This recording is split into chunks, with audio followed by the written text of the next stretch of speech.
Thomas Paine, Sam Adams, Benjamin Franklin. These men spoke up for what they thought was right. From their courage came such documents as the Declaration of Independence and the Constitution of the United States. From their willingness to speak what was sometimes unpopular but right, we enjoy such liberties as freedom of speech, the right to keep and bear arms, and freedom of religion. There are those who still wish to oppress our freedoms, and there are still patriots willing to stand up and defend life, liberty, and the pursuit of happiness. Men like Zeb Bell, who honor our founding fathers and what they stood for. It's now time for Zeb at the Ranch, speaking up and defending your freedoms. Brought to you by Magic Valley Les Schwab Tire Centers and all of the other great advertisers on the program. And now, Zeb Bell. A husband and wife are on the 9th green when suddenly she collapses from a heart attack. "Help me, dear," she groans to her husband. The husband calls 911 on his cell phone, talks for a few minutes, and then picks up his putter and lines up his putt. His wife raises her head off the green and stares at him, saying, "I'm dying here and you're putting?" "Don't worry, dear," says the husband calmly. "They found a doctor on the second hole and he's coming to help you." "Well, how long will it take for him to get here?" she asks feebly. "No time at all," says her husband. "Everybody's agreed to let him play through." Good morning, everybody. Here comes Kate Smith and God Bless America, followed by a Patriot with our Pledge of Allegiance. Come on, call in.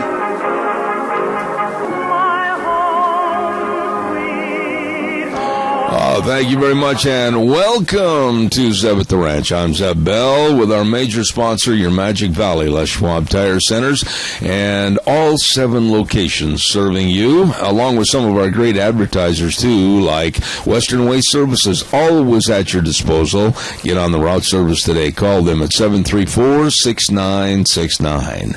And our friends at Valley White Home and Ranch, 910 South Oneida in Rupert. Remember, every Thursday, all day long, they've got any size fountain drink, only 50 cents at Valley White Home and Ranch, 910 South Oneida in Rupert. And right now, it's time for our Pledge of Allegiance. Good morning.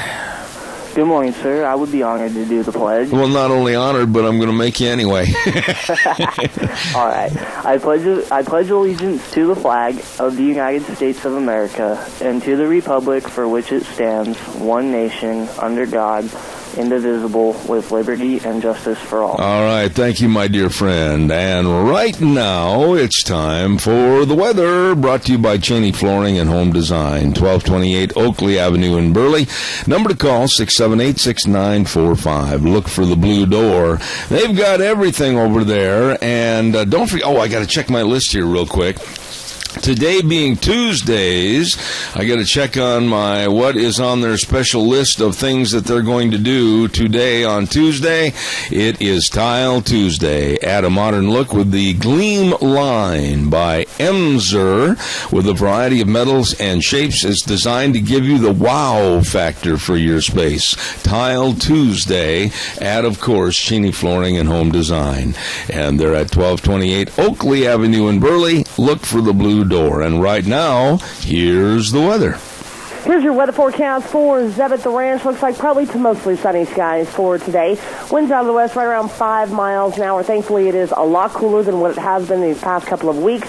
Only going to see a high of 86 for today. Tonight, low of 60. Tomorrow, more clouds are going to be rolling into the valley. Temperatures dropping to about 80. Expect an overnight low of 56. Back up to sunny skies and 83 for Thursday.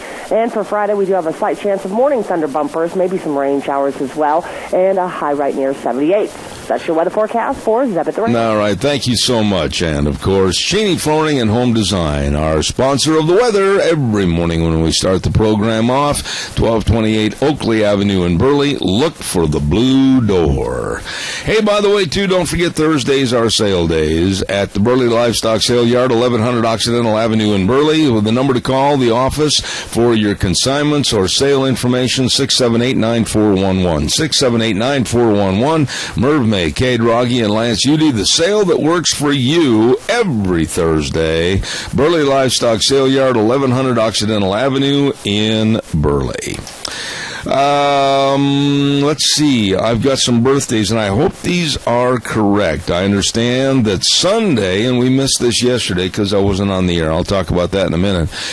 Fred Preston, I believe, celebrated his birthday on Sunday, and Gerald Seaver's birthday is tomorrow in Kimberly, and I know they're listening this morning, so happy birthday to two of our dearest friends. Thank you very much.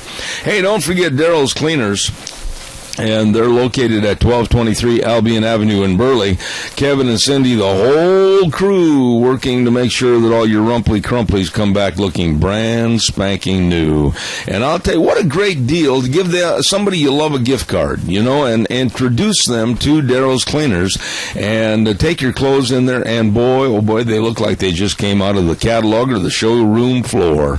Daryl's Cleaners, 1223 Albion Avenue in Burley. You stop in and see them today. Also want to acknowledge and say thank you to SafeLink Internet, and of course their number to call for the first month free plus free installation, no contracts, no credit checks, unlimited data, 677-8000. That number again, 677-8000. You call for Idaho's #1 internet services, SafeLink Internet, 677-8000. All right, calls are welcome and appreciated. 436-2244, 1-866-927-4587. I want to say thanks very much to Gina Jameson, filling in literally at the drop of a hat yesterday. I know she's over on our sister station, Cat Country, right now with Scotty, but I just really want to say thanks. I called her early in the morning and said, the way things look, I'm not going to be on the show, and she filled in and was great as always. So my personal thank yous to Gina and also Wheels over there running the board at the station. Thank you very much to both of them. Job well done. Thank you very much. Calls are welcome and appreciated. 436-2244, 1-866-927-4587. I'm a little bit late on the 4th of July. Probably was discussed in its entirety yesterday, but had such a wonderful day with great friends and food and fireworks and Jeff and Lori May and the Hardy family and the Hudig family. Oh my goodness, what a day that was. And had a chance to really enjoy the world's best potato salad made by Nancy Hudig. Excuse me, I got a frog in my throat this morning. And I want to say thank you to Nancy. That potato salad was out of this world, an original German potato salad recipe. It was fantabulous. Thank you very much. Had a wonderful, wonderful 4th of July and all the fireworks around the area. Wow, it was great. So thank you very much again.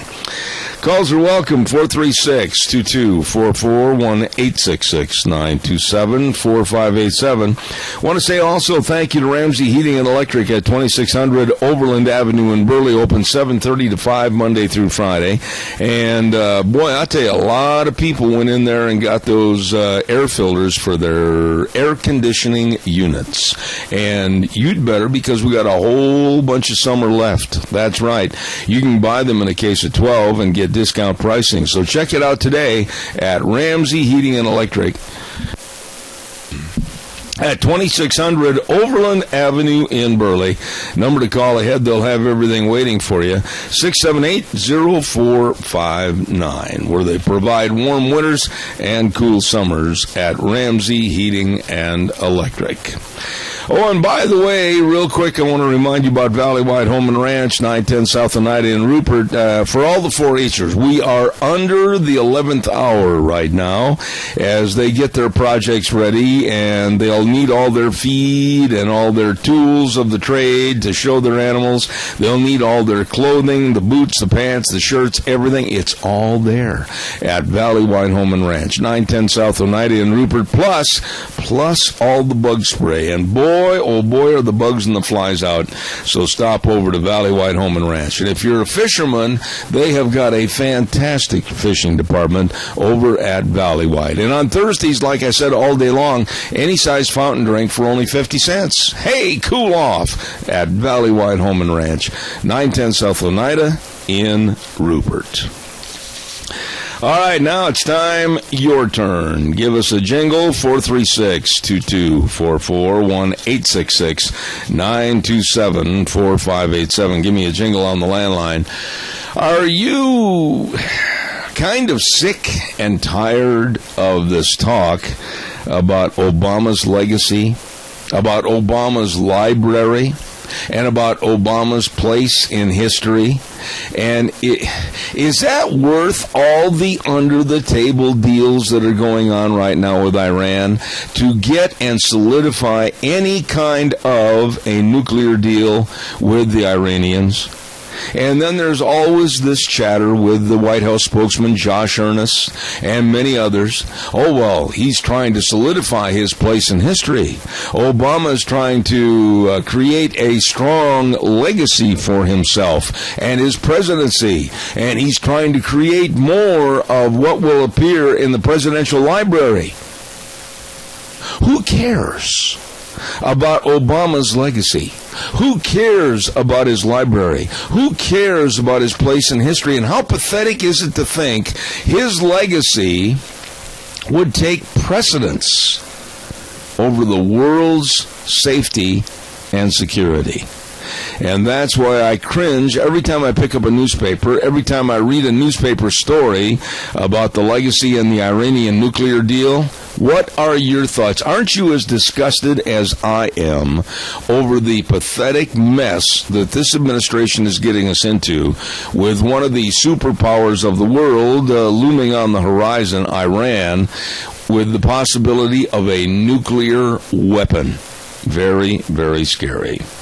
All right, give me a call, 436-2244, 1-866-927-4587. Well, I have a little time here. I want to remind you about Denny's Restaurant. Oh, my, that's another thing I wanted to mention. Yesterday on the show, Gina had nothing to work with as far as any advertisements or anything, and I thought she did a fantastic job. And I wanted to just mention Denny's Restaurant, 611 Overland and Burley, and also the new restaurant at 291 Pole Line Road in Twin Falls. My goodness, double punch right there for your great eating. Breakfast, lunch, and or dinner. It's all great service, all great people at Denny's Restaurant, 611 Overland and Burley, the home of Zeb's Lunch Punch. Caller, good morning. You're on the air. You piqued my desire to call you a minute ago when you talked about Neville Chamberlain. You know what? He's infamous, isn't he? With the bad deals? Huh? With the bad deals? Yeah. And I think that's right where Obama's going to end up. If there's any historian willing to tell the truth when he's out of there. You know, Chris, does it really make any difference to you as a taxpayer and a purveyor of the news to care at all one whit about his legacy, library, or place in history? I couldn't care less. And when we start kowtowing to make special amenities for a president for his future legacy, what kind of a sick world is this? Well, he is serving the wrong God or whatever, because the American people are getting the short shift. Yep. And I don't know about his legacy other than he is probably vying with Neville Chamberlain, and at last maybe Neville will not be the guy that we love to hate. You know, let me ask you something, and let's be really fair and honest here. Okay, you ready for this? Yeah. Let's break this down really quick and tell me all the good things that the Obama administration and he personally have accomplished. Go ahead. Well, you're going to get a long silence, because if he has done something that was really great, it's been so far overshadowed by the terrible things that are happening to our country right now. Well, I can't think of anything, and I'm sitting here and I'm trying to be honest and fair to the man, even though I absolutely do not like him in any way, shape, or form. Somebody might pipe up and say, Obamacare. Are you kidding me? That has cost literally millions of people a lot of heartache and hardship. Some people might say, well, his foreign policy, my goodness, we're hated by our friends, and we're just absolutely laughed at by our enemies. Right. Those are the two main things that a president should be maintaining and doing well in. And he has been practicing being a president for, 6 years now. Yep. And I'm hoping that we survive his practice. Well, let's say, could it be the VA, the Veterans Administration? No, they're still having more problems on a national level, worse than what it was when it started. Could it be something about the economy? No, because when he leaves office, they're going to be knocking on the door of being $21 trillion in debt. Could it be something with his battle against ISIS? No, because he thinks that he can beat them with better ideas and ideology rather than slaughtering them with guns. I don't know. I can't come up with anything. I'm sorry. Well, I can't either. And probably history will be amazing if anybody lives to hear or to read it. And I think that and I have a lot of friends who listen to this and they know who I am. But anyway, I am sorry that our country chose maybe race over quality. Yeah, no kidding. There you go. You said it. I admire you. They went for a novelty item, and that was the supposedly first black president, but he's not really. He's mulatto. And I think it was the novelty of the situation. Yeah. Anyway, I wish our country well, and I hope we survive the next 2 4th of Julys, and then maybe we'll have something to look forward to. All right, Chris, you're always welcome on the show. Thank you so much. Yeah, bye-bye. All right, thank you. Nice lady. And, really, there's kind of the question of the day. For his legacy, for his library, and his place in history, honestly, what would you put in the library? I'm looking at 4 walls right now that are pretty empty. I can't think of anything. Hey, don't forget Berry Equipment and Rental. They've got the equipment to do the job right. They've got it all for you with 3 locations serving you.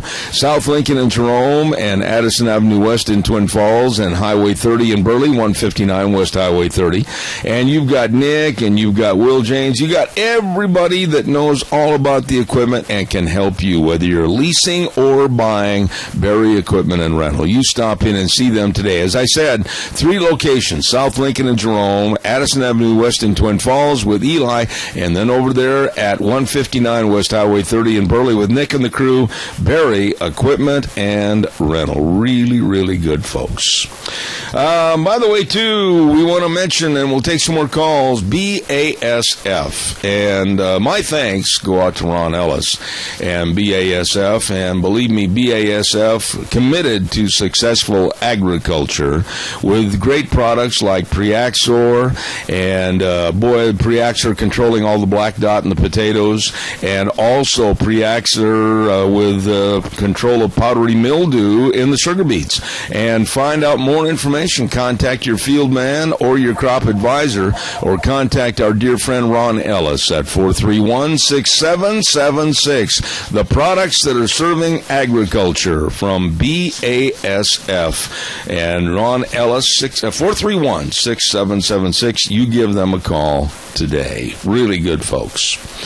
All right, come on, give me a jingle, 436-2244, 1-866-927-4587. Give me a call. I'd like to hear from you about Obama, his legacy, library, and place in history. Oh, and by the way, food for thought this morning. Tell me, if push comes to shove, whose word would you follow? God's word or man's word? like I said, if push comes to shove. Well, in North Carolina, a Baptist minister has raised the church flag above the United States flag up on the flagpole because he is making it very clear, and his congregation agreed with him to do this, that God's word should take precedence over any flag or anything. So they're flying the church flag over the United States flag on the same pole. What are your thoughts? I'd like to hear what you have to say about this. Give me a call, 436-2244, 1-866-927-4587. This has caused more than just a little controversy back there, and there are many, many people that are upset, but there's also many people, too, that say in this day and age, God's Word is much more important than the transitioning and the changing of man's Word trying to run everything. What are your thoughts? Give me a single. Give me a call, not a signal, at 436-2244, 1-866-927-4587. Burley Physical Therapy and Rehabilitation. Oh, wonderful people at 1263 Bennett Avenue, Suite 2, right behind Dr. Crane's office, right across the street from the Family Health Services in Burley, and the number to call is 678-1191. All the sports medicine, all the great mix of exercises and the hydrotherapy pool with the treadmill in the bottom. All they want to do is serve you and help you get back to being you. Nick Greenwell and the rest of his staff of physical therapists serving you at Burley Physical Therapy and Rehabilitation. Call, make an appointment today at 678-1191. Thank you very much. Good morning, caller. You're on the air. Good morning, Jeff. How are you? I'm doing okay, thank you. Well, speaking of this man's legacy and everything that's going on, I read a post on Facebook yesterday from a conservative group, from an FBI agent way back in the early 50s and 60s, around there. Mm-hmm. And he was laughed at. But he wrote a paper or something like that on the communist takeover of America. Okay. And everything that was in that FBI special agent's report is now Obama's doing. Really? With the whole homosexual thing, the whole 9 yards. You know, I've said for a long time, and I think you're reiterating my point, that there has been an agenda that has been around in this country for many, many years, and the agenda, little by little, inch by inch, foot by foot, step by step, has come into fruition, and it's going to get worse and worse before this man leaves office. It is.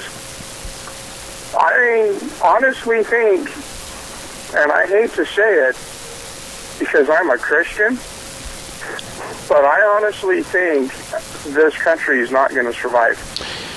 I don't want to look, and I'm not trying to arbitrate with your opinion at all. As a matter of fact, I have a lot of the same feelings with you, but I would like to think, I would like to pray, and I would like to hope that good will prevail over evil, and somehow this country can go back to, like what I say at the end of every program, the way things were, the way things ought to be. And you're right, and, I agree with you.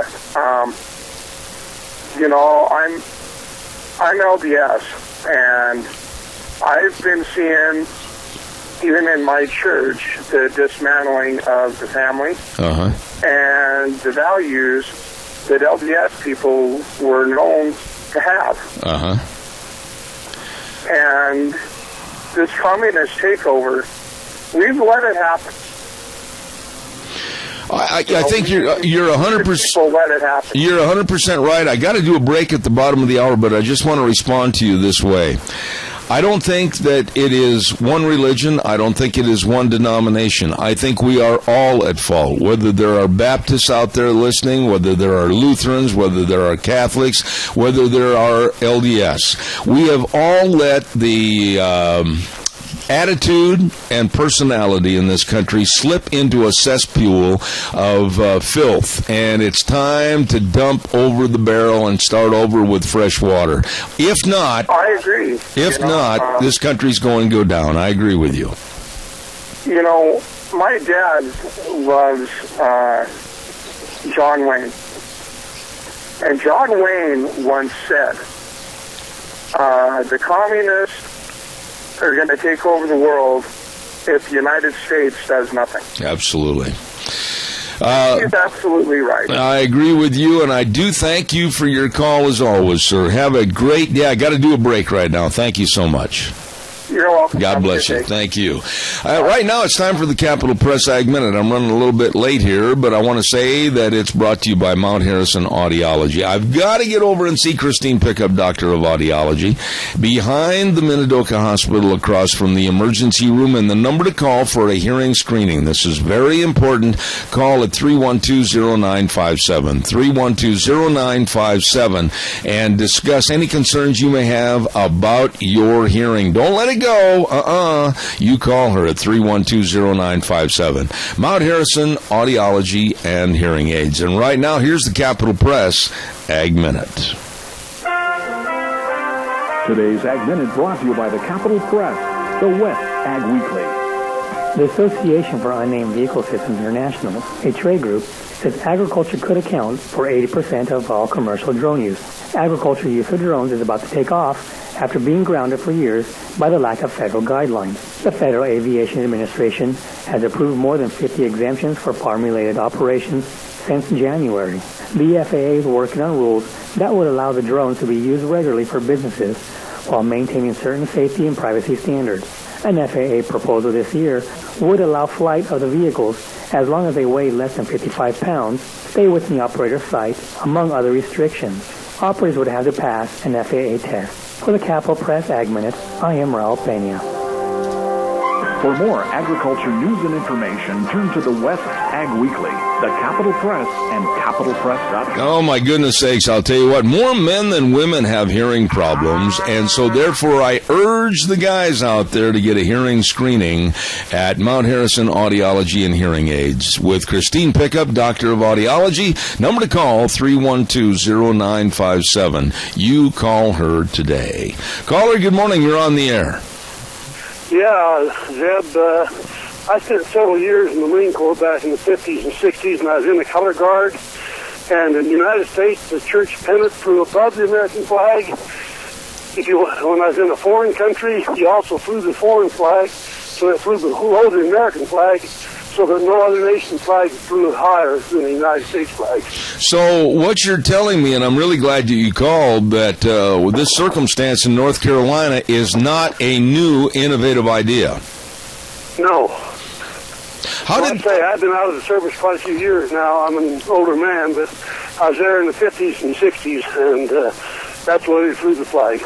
Let me ask you this. Was there any problem? Was there any conversation? Were there any negatives brought up at that time about the church flag, if you will, and Christian flag going above the United States banner at that time?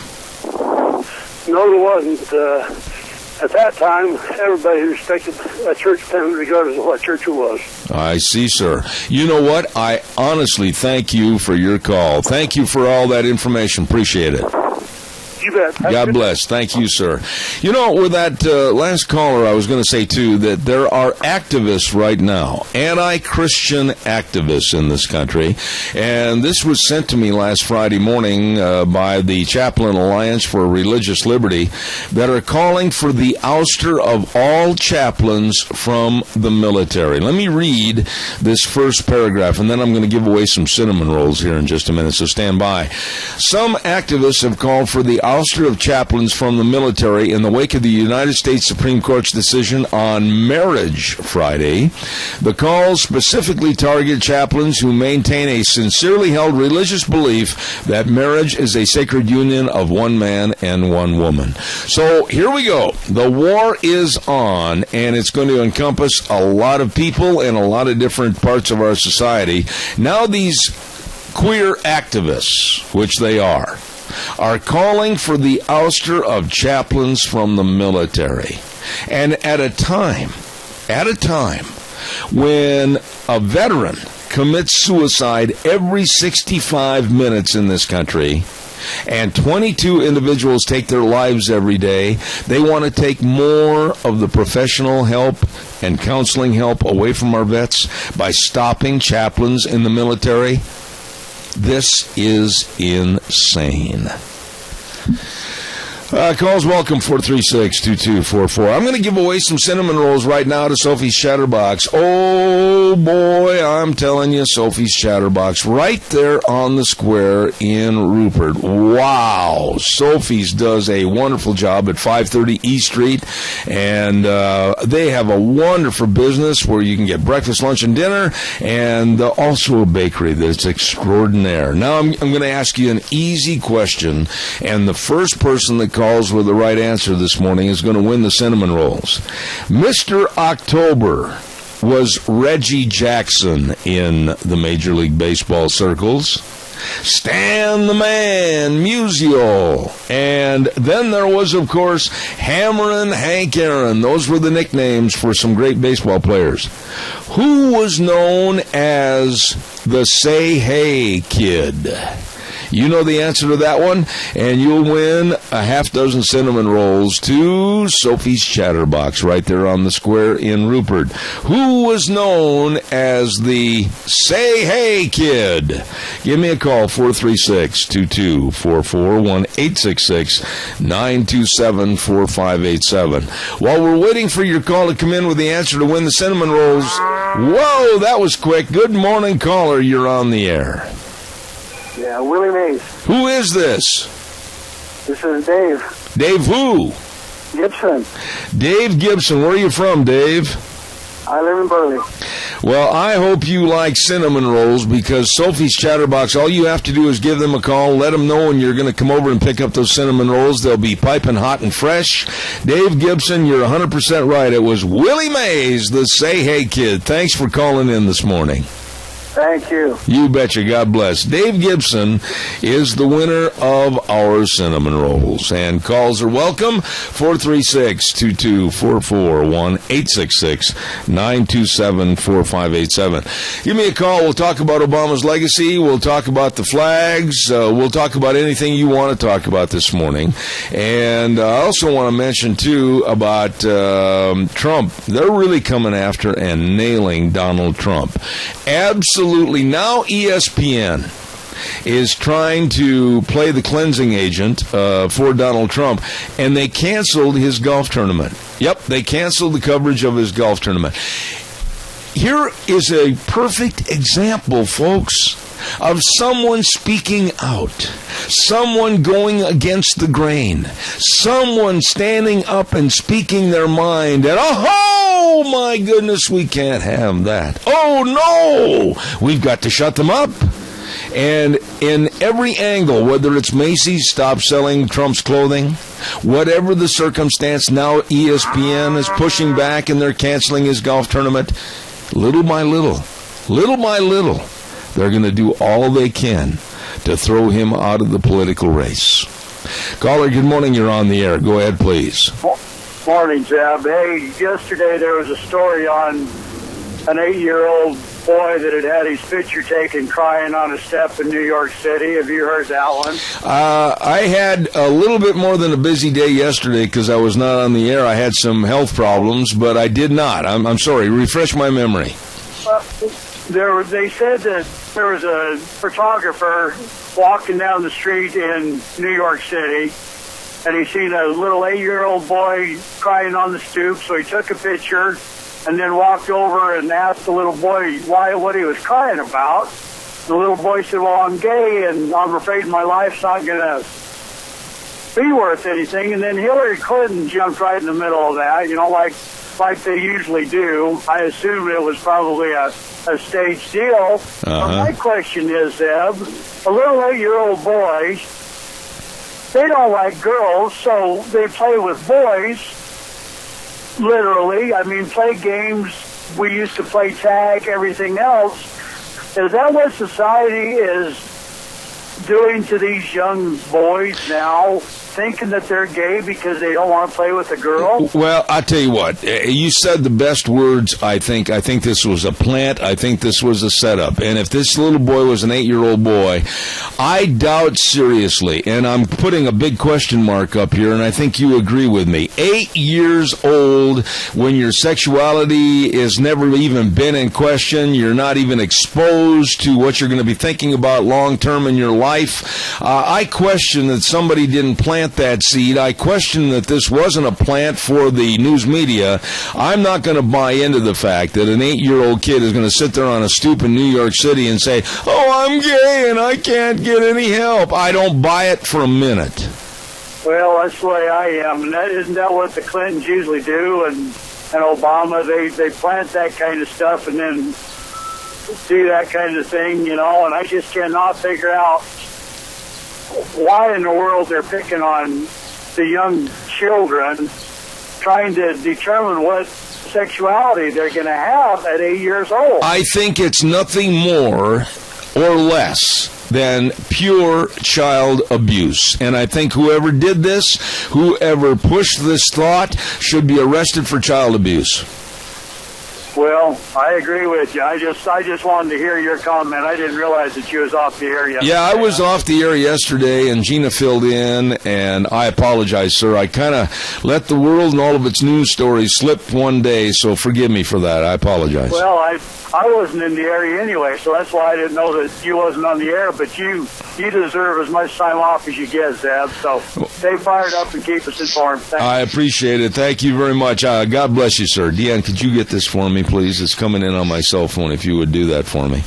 And calls are welcome, 436-2244, 1-866-927-4587. Hey, Wheels, let's have a good word for the Silver State Stampede, would you please? Nevada's oldest rodeo, the Silver State Stampede, thunders into Elko July 9th, 10th, and 11th for family entertainment at its best. This PRCA-sanctioned rodeo brings you the thrill of rodeo riders going head-to-head in one of the world's toughest sports, rodeo. The action kicks off on Thursday with the annual kickoff party, including a tri-tip dinner, mutton busting, the Old West bronc riding, and dancing to the music of the Jeff Palmer Band. Things heat up on Friday and Saturday with PRCA rodeo action, the Ring of Fear, mutton busing, and all the fun, music, and dancing you can handle. And don't forget on Saturday, it's tough enough to wear pink. Pick up your tickets today at Roy's, the J.M. Capriola Company, the Boot Barn, IFA, or the Elko Chamber Office. Nevada's oldest rodeo, the Silver State Stampede, thundering into Elko July 9th, 10th, and 11th. Family entertainment at its very best. Oh, thank you very much. And there you go. The good folks, great folks down in Elko at the Silver State Stampede. Caller, good morning. You're on the air. Go ahead, please. Well, not too long ago on the Good Morning Show, DNA, they had a 5-year-old that from the time he was 2 wanted to be a girl.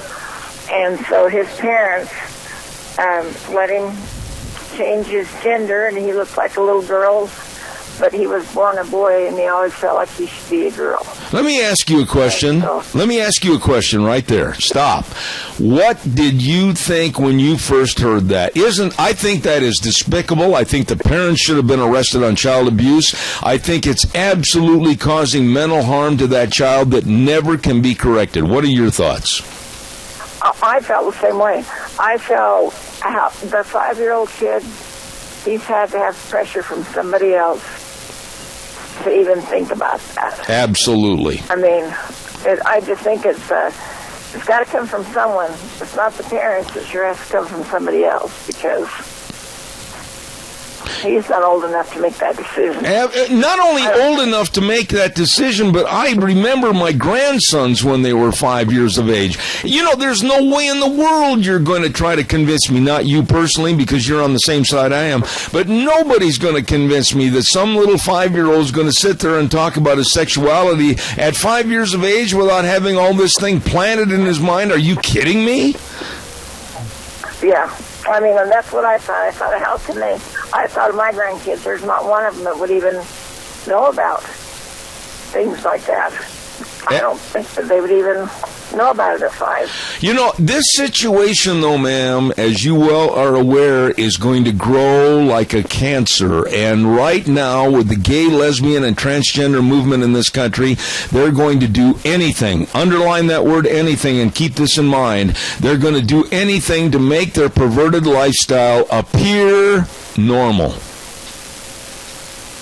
Oh, I agree. I have a niece that had 5 kids and decided she was married to the wrong sex, and so her kids have a week with their mom and the bonus mom, and then the kids have a week with their dad and his wife. They go to church.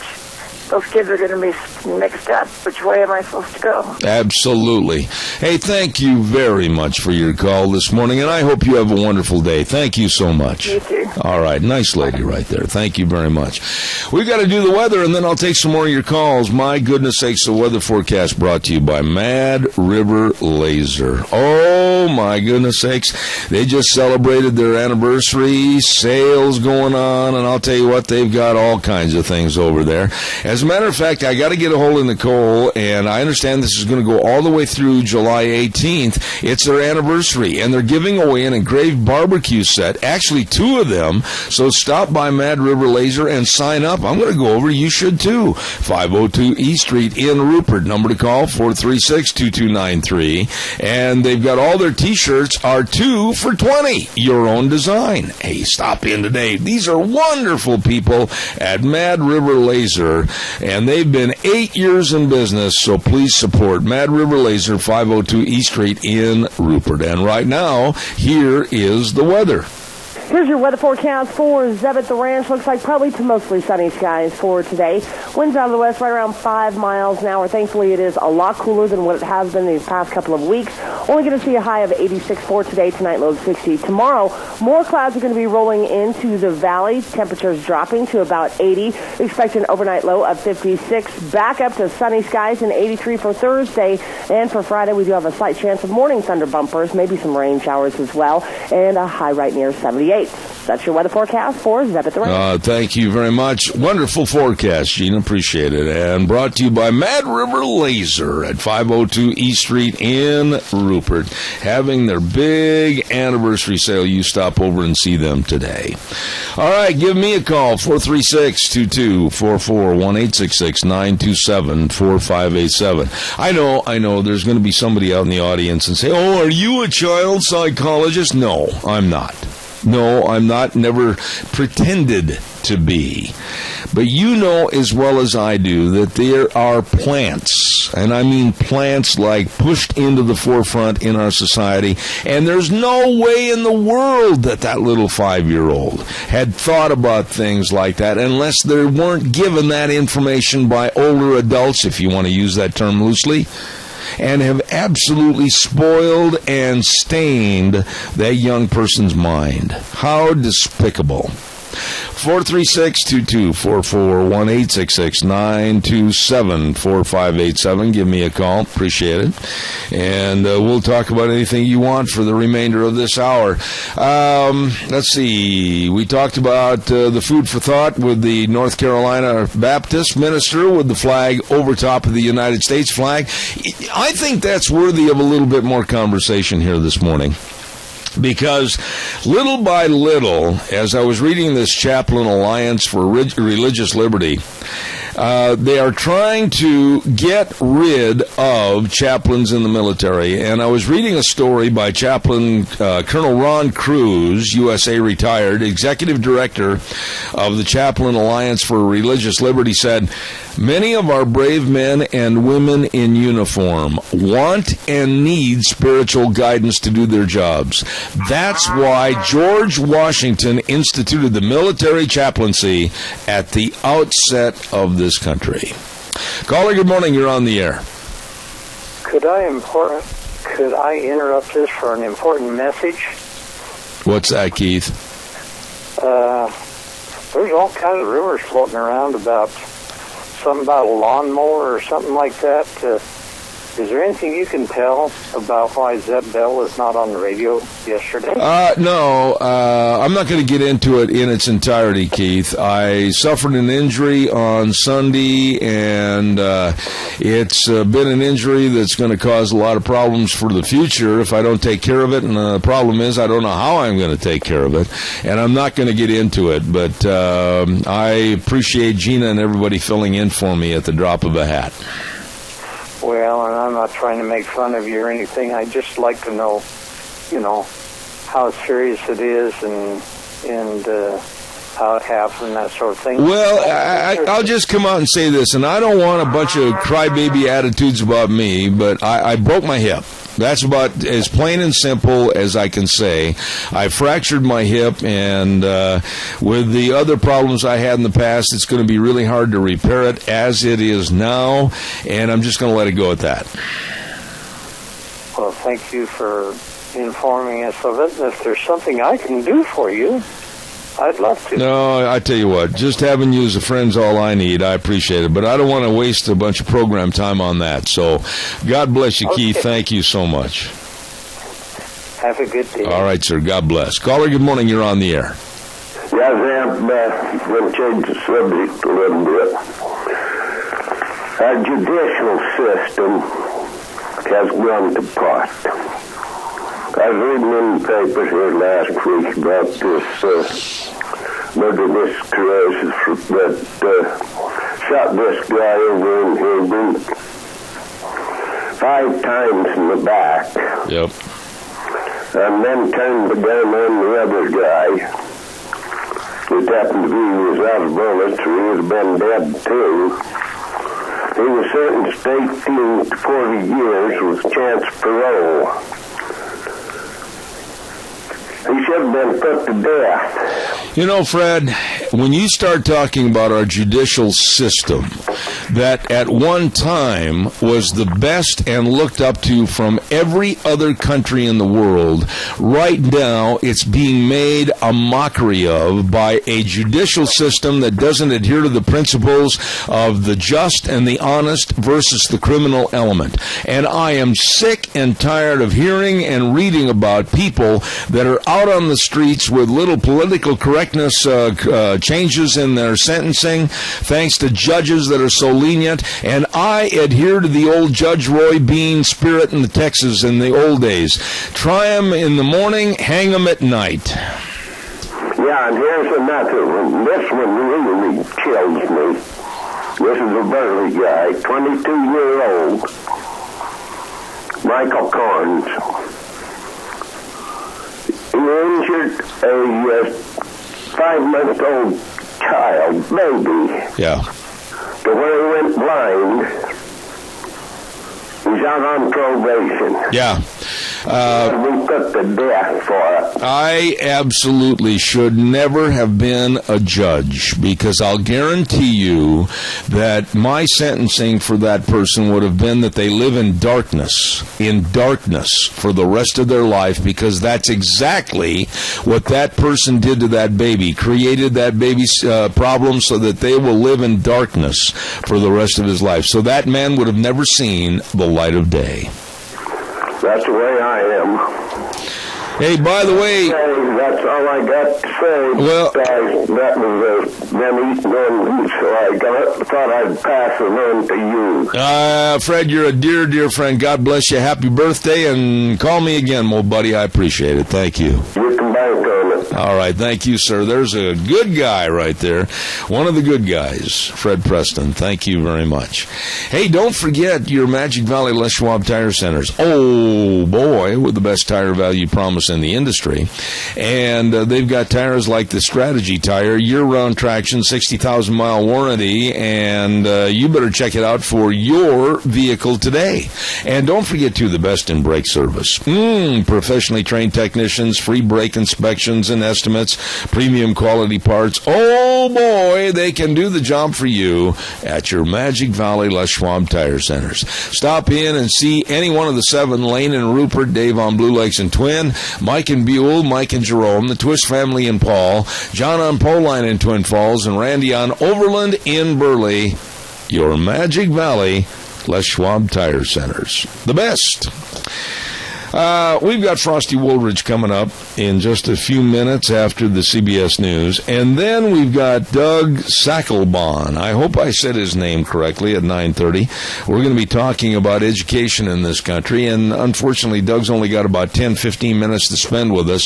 So we're going to have to get right into it. And then, of course, your calls are very important to us. Give us a jingle on the landline at 436-2244, 1-866-927-4587. Then at 10:06, we've got Dr. History with my good buddy Ken Turner coming on the program. And then at 10:30, we're going to visit with the brand new state senator, and that's Kelly Anthon. And what a nice man he is. Very, very sharp. Looking forward to that interview. We're going to send it back over to Wheels right now. He's going to take us up to CBS News. We'll be back in about 6 minutes.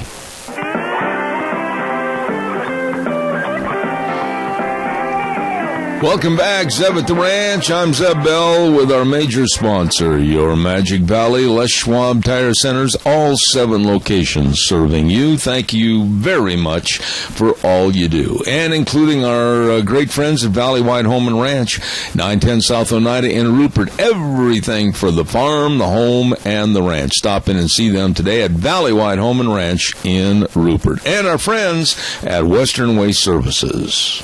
From the canyons of the Snake River and all across southern Idaho, we're always at your disposal. Western Waste Services, we care about our community, our resources, and this great land. Western Waste Services is lending a hand, always at your disposal. Western Waste Services, always at your disposal. As they just said, the number to call to get on the route service, 734-6969. Locally owned and operated. You be sure and give them a call, whether it's getting on that route service to have your garbage picked up, or maybe you need some dumpsters to clean out the attic or the garage or whatever, or maybe you need to check on the Go Minis and have them for your storage units. Oh, my goodness, they've got it all right there at Western Waste Services, always at your disposal. Call 734-6969.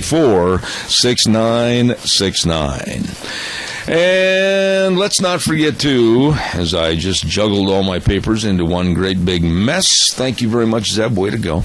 Our wonderful friends over at Hanson Mortuary. We missed on the Rupert 4th of July going over there and seeing them on the Independence Day. And I really apologize because we wanted to go over the worst way. Hanson Mortuary at 710 6th Street in Rupert with Joel Heward, his family, his staff serving you. And the number to call for information on the pre-planning of funerals, very important to help alleviate a lot of the stress and worry for our families, is 436-5636. That number again, 436-5636. Hanson Mortuary, always serving you and your family with the highest ethical standards with unquestioned integrity. Hanson Mortuary. It is time for my dear, dear friend right now, Frosty Woolridge, and we go to Colorado. Good morning, Frosty. How are you? He hasn't called in yet. Oh, I hope he didn't forget. Deanne, maybe if you're in the other office, you could kind of buzz him a little bit and let him know. Now, he normally calls in, does he not, Wheels? He's usually pretty good about it. Okay. I don't know what's going on this morning. I've been in the studio most of this time, and the phone hasn't went off yet. Well, we'll certainly hope he gives us a call in the next couple of minutes. Deanne's going to try to catch him via the email real quick. And so until we get him on the air, your calls are welcome and appreciated. So give us a jingle at 436-2244, 1-866-927-4587. Give me a jingle, please. While we have just a moment and I'm waiting, I want to remind you, too, the Idaho Cattle Association is going to have their great big convention and trade show, and that's coming up July 14th through the 18th. Wow, is this going to be ripping good fun at the ICA convention from 1915 all the way up till now, 2015. 100 years and feeding the future. They're going to have so much going on. They're going to have a cattle drive through downtown Boise led by the governor. They're going to have all kinds of interesting seminars and speakers. You do not want to miss this. So get a hold of the Riverside Hotel in Boise for the ICA, Idaho Cattle Association, 100-year convention and trade show. Absolutely a must-do for those in the cattle industry. Really, really good. Calls are welcome, 436-2244, 1-866-927-4587. It's not like old Frost. I'll tell you what, Wheels, write this number down and try to give him a call real quick, would you? You ready? What happened to Wheels? Maybe he's on the phone. And might be answering the phone. Wheels, do you have him? I believe so. All right, thank you very much. Good morning. You scared me, my friend. I thought you weren't going to call in. Hello, Frosty Woolridge. How are you? Zeb, it's not Frosty. I tried to tell Will that I was just filling in. Hey, you're always a good filler, my dear friend, Gary Shoresman. How are you? How are you? Oh, just staying ahead of the fox by about 3 inches. Well, Gary, you have always been so much of a blessing to this program. And what can I do for you this morning? Well, on the way to work, I was listening to your program, and it occurred to me that there's two complete different things going on. We have this war on terror with ISIS and Al-Qaeda and all that kind of thing, which has absolutely nothing to do with what we were talking about, what's going on in this country from within. Right. Which President Obama declared a few years back that he was going to change our country fundamentally, and it is. Mm-hmm. It's the same premise that Lenin had for Russia, and he took the country over, and he wasn't even in the country, but he had all these little inner workings of taking from the rich, giving to the poor. They're all created equal, and we're looking out for you. And then, guess what? After he took over and Stalin took over, all of those guys got shot and sent to Siberia. So beware to these people that are trying to change America and bring it down, because they will be part of the solution, a final solution, when it's all said and done. And no one will care about them either. Gary, let me ask you something. Just exactly. Remember a few years ago we talked about what was happening with the churches and religion. Absolutely. 1912. It started in Russia. Right. Guess what? It's 1915 here, and now they're started on the chaplains. Yep. Gary, do you really believe that Obama and this administration are doing everything they can with the quote-unquote war on terror? I have yet to see a concentrated effort. I have yet to have a general go on television and explain what they're doing for a kind of a chess match to get rid of a cancerous enemy. I don't believe there's a war on terror. I don't think there's ever been a concentrated effort. And when I heard Obama this weekend say that in the long run, better ideas and ideology can defeat ISIS, I about fell out of my chair. Well, that's in the Communist Manifesto, because they will certainly want to take over anyone and everyone. It's not just our country, but they'll also want to control ISIS and Al-Qaeda and whoever they are. So it's all very convoluted and very very confusing until you just absolutely come to a complete stop, like at a stop sign, and think, oh my gosh, what's really going on, and get your ducks in a row so you know how many you got and what's really going on. There is... President Obama cannot be on my side when he is best friends with Bill Ayers and Bernadette Dorn. Absolutely. I was in my early 20s back in the 60s when those radicals were very much alive and well. The Patty Hearst era, the Chicago 7 era, all of that crap going on. And they're still here, and they're still organizing, and all under the radar, and they're the ones that are going out and getting the votes in the ghettos. Let me ask you, Gary, from our younger days when Bernadette Dorn and Bill Ayers and others with their underground movement, which was very sinister, and they didn't care who they hurt or, quite frankly, who they killed, what has Bill Ayers ever done to pay back a debt to society as a known criminal and a known terrorist? Oh, none, because he can hide out in Chicago and be a professor in college along with his wife. Back in the 60s, he was riding under he and that ilk were riding under the radar of the Vietnam protesters and the marchers and the flower children, throwing the baby out with the bathwater, their values, their morals, wherever they came from, and put flowers in their hair and went to San Francisco. So underneath all of that, there was all kinds of stuff. It was easy to move around.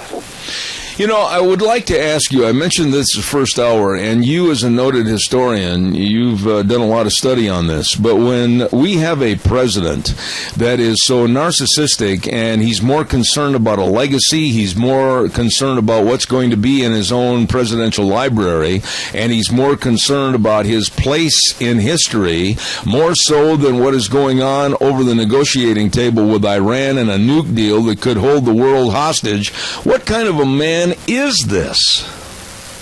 Well, he's bought and paid for, and he's an ideologue, and he's good looking. He speaks well, and he speaks for a race. But no one ever looks, to the downtrodden and how bad the black Americans have it. But I would love someone to do a whole show and documentary on all the millionaire black people that live in this country and have swimming pools and Mercedes-Benz. Mm-hmm. And there's millions of them, but we don't look at that. We think everybody on Obama's side lives in Ferguson, and that is absolutely not true. That is something I'm writing notes as you said that, because I'm going to be pursuing more information on that as far as the higher echelon, the higher income group of the blacks in this country, to which I stated last week, no longer on this program ever will I allow a hyphenated American attitude. In other words, Mexican American, Black American, Asian American. No. If you're legal in this country and are a citizen, you're an American, plain and simple. I don't care if you're green with pink polka dots. We're not going to hyphenate anything. Well, absolutely. And, Stalin had that same philosophy in 1932. He says, okay, you're all communist, and you're all Russian, and you're all mine, and you say one word against me, and you're in Siberia. Mm-hmm. But so, there it is. But Gary, relating, and you've done this on this program, you were very good at relating what happened over in Russia and the Soviet Republic and where we're headed right now in this country. And quite frankly, the correlations are not only scary, but they're coming to fruition. Yeah, and it's still happening. Wouldn't you have thought that the new president in Ukraine, if he was smart at all, with the millions and millions of beautiful dry farm land that they have, if he'd open up a Homestead Act, nobody could take over Ukraine because those people had gone out and had 160 acres and be working for themselves. Mm-hmm. But you see, that independent thing has been bred out of them since 1928 when Stalin confiscated all the property. So you have people that were born and are now 85, 86 years old, who were born into nothing. Everything was taken away. All they heard about how it was nice before. So I don't know how maybe that wouldn't even still work today because people don't know how to be entrepreneurs. Let me ask you this question. We talked about it on previous programs when you've been here in the studio, but what correlations do you see today with this government, ours right now, and the closing down, shutting down, and elimination of private property rights? Well, it's all coming. I mean, from that little boy you were talking about crying about being gay at 8 years old to, that gets deeper with it. This isn't just a gay rights thing about letting people get married. It goes much further into that group because within that homosexual group, there's that Lambda organization that's called Man Boy Love, so that's going to pop up shortly. And, they're sanctioned by each other because they're gay. And so that's neither here nor there. But also in the non-gay or straight community, there's just as much perversion. So it's hard to watch how many cars are driving by and how fast they're going to keep your eye on what's really going on. Mm-hmm. And with the churches and abortion and churches having to flip upside down and rethink how they're going to look at what the Bible says and what their teachings are, whether it's Old or New Testament. Everything is upside down now and kind of hanging in limbo. Everyone now, and I see it, has become so politically correct that they can't squeak, and they have almost lost their sense of humor. So you know where that's going. Gary, let me ask you to relate quickly. I've got about 3 or 4 minutes left here. But, again, another subject that we've talked about when you've been on the program talking about historical events and facts over in Russia and how they relate to here. What about the churches from over there as to now what's happening with Christian churches and the Christian faith in this country? Well, there's only little segments, and I always speak for the Ukraine as to where I was, because at one time, and for over 150 years, the Catholic, Lutheran, and Mennonite faiths were there, and the Baptists, but they were all run out, and only little missionary fragments are there now, and if there are any churches, they're Orthodox. Okay. And what about here in this country? Are we, unfortunately, following the same path of denigrating and degrading Christians so that churches are going to fall the same way they did over in the Ukraine and parts of Mother Russia? Well, that's going to happen, but not much till much later. It's going to get a lot rougher first. Mm-hmm. Mainstream churches are having a battle because those kids don't want to go to church, and parents are their friends, and so they won't make them go. And I see fringe churches, new churches popping up with new Christian names, and they've got populations now or memberships of up to 3,000-4,000 people and this and that. But apparently there's somebody out giving them a different message, and they're preaching love and compassion and getting them on a high, so when you go home, you feel high when you go home to that Sunday afternoon dinner. And until mainstream churches get a grip on what they're doing and look it over and retell their story in a much different way, they're losing members, and the young kids will not join them. I have to ask you, because I saw you in attendance and you've been very supportive of the various events that we have over in Rupert and, of course, the Idaho Roll Call Memorial. I have to ask you your thoughts that night. A very patriotic evening in Rupert a week ago on Wednesday and the memorial event. Tell me what your thoughts were. Wasn't that great? It was very well thought out, from the wreath to the bagpipes to playing taps. To you being a good speaker and then having songs and prayer. It was just very, very nice. And I kind of kept thinking to myself how special it was when the three of us went up to Boise and testified before the Senate and before the representatives. And then they all voted unanimously. And, of course, George gave his talk about how he envisioned this and got this monument to go. And then Damian Rodriguez gave his point about from being in the military. And then I talked to them a little bit about this monument isn't just for local people. This monument really represents, even though we're such a young community here, 150 years of veterans, because Civil War veterans came out to this irrigation project, and they're buried here. Mm-hmm. So we've got a real rich heritage, and then to have it in Rupert for the whole state of Idaho, it's tremendous.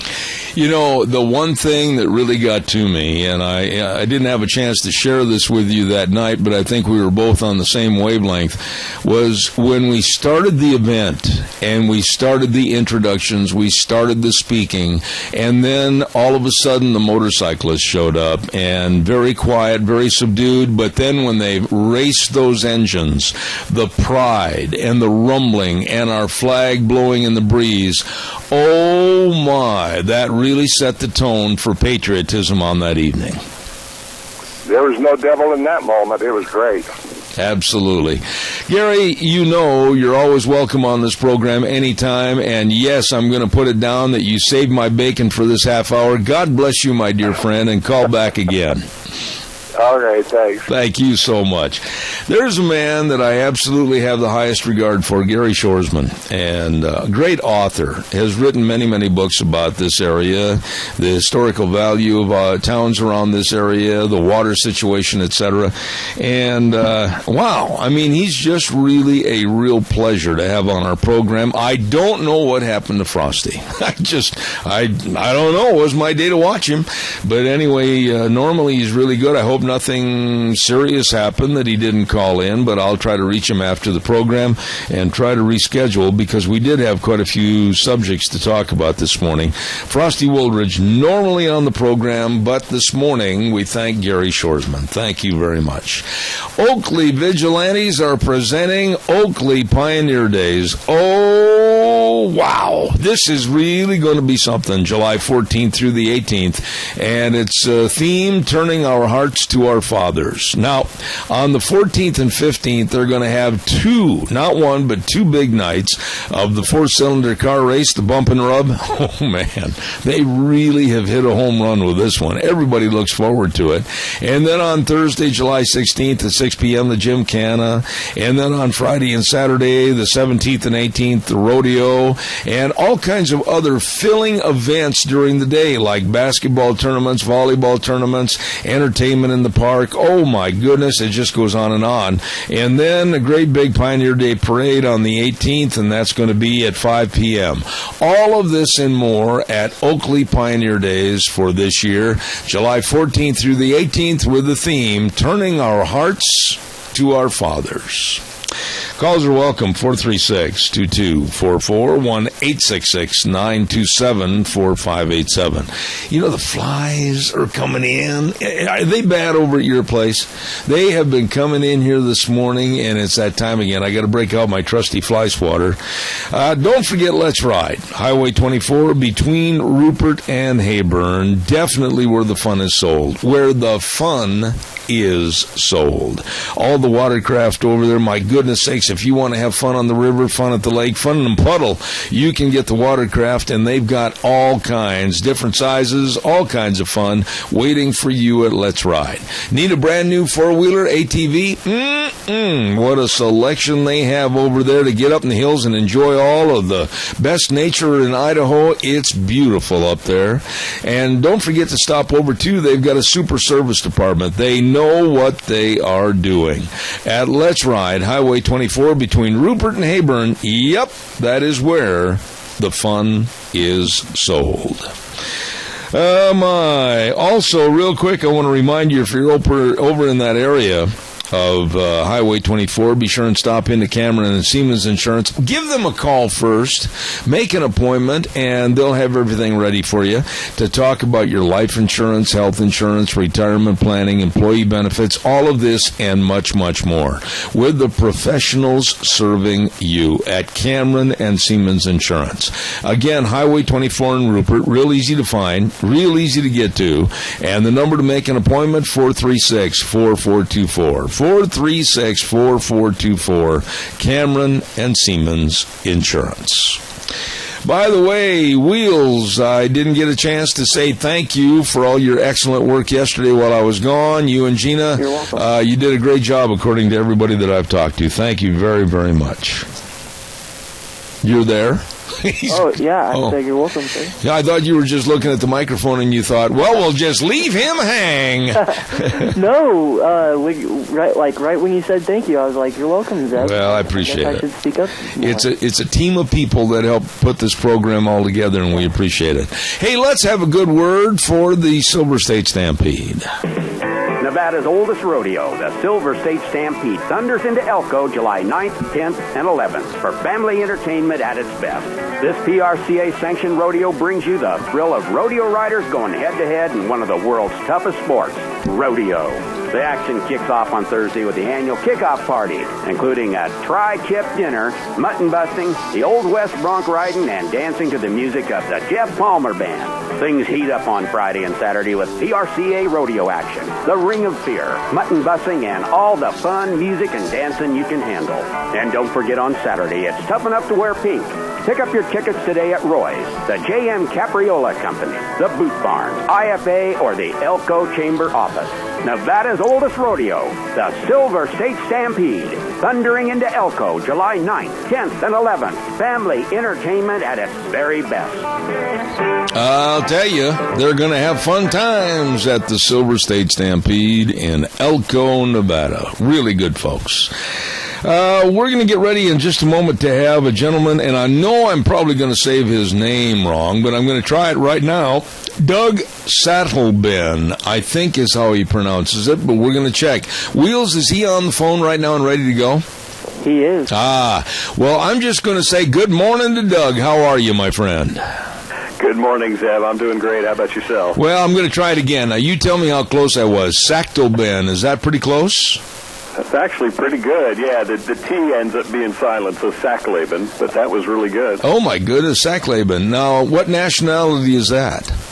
It's got a little German to it. Aha! The Liepen part is life. It's the Sack part that, or Sack, as we say, that gets various interpretations. Soft life is one of the things I've heard, so just taking it slow. While you're sitting there talking, I'm writing it down phonetically, so I'm going to, hopefully when I say goodbye to you this morning, I won't make a fool out of myself twice. Doug, you're with the Club for Growth. Now, give us a little background on the Club for Growth, and then we'll get into the subject of No Child Left Behind. Sure, Zeb. Club for Growth has been around since the early 2000s as an organization, member-based organization that fights for issues of economic freedom. We try to advocate for candidates for federal office, House and Senate, who believe in limited government, low taxes, low regulations. We advocate for those candidates and those policies to try to bring about change in Washington, where we reduce spending and taxes and try to get government out of the way of the free market so people can prosper.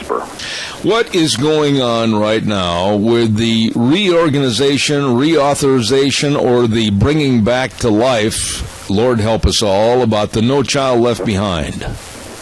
Yeah, this bill has had, this law has had such fascinating history. I mean, you go back to it in 2001. This was when John Boehner was chairman of the House Education Committee. This was his pet project, was getting No Child Left Behind through.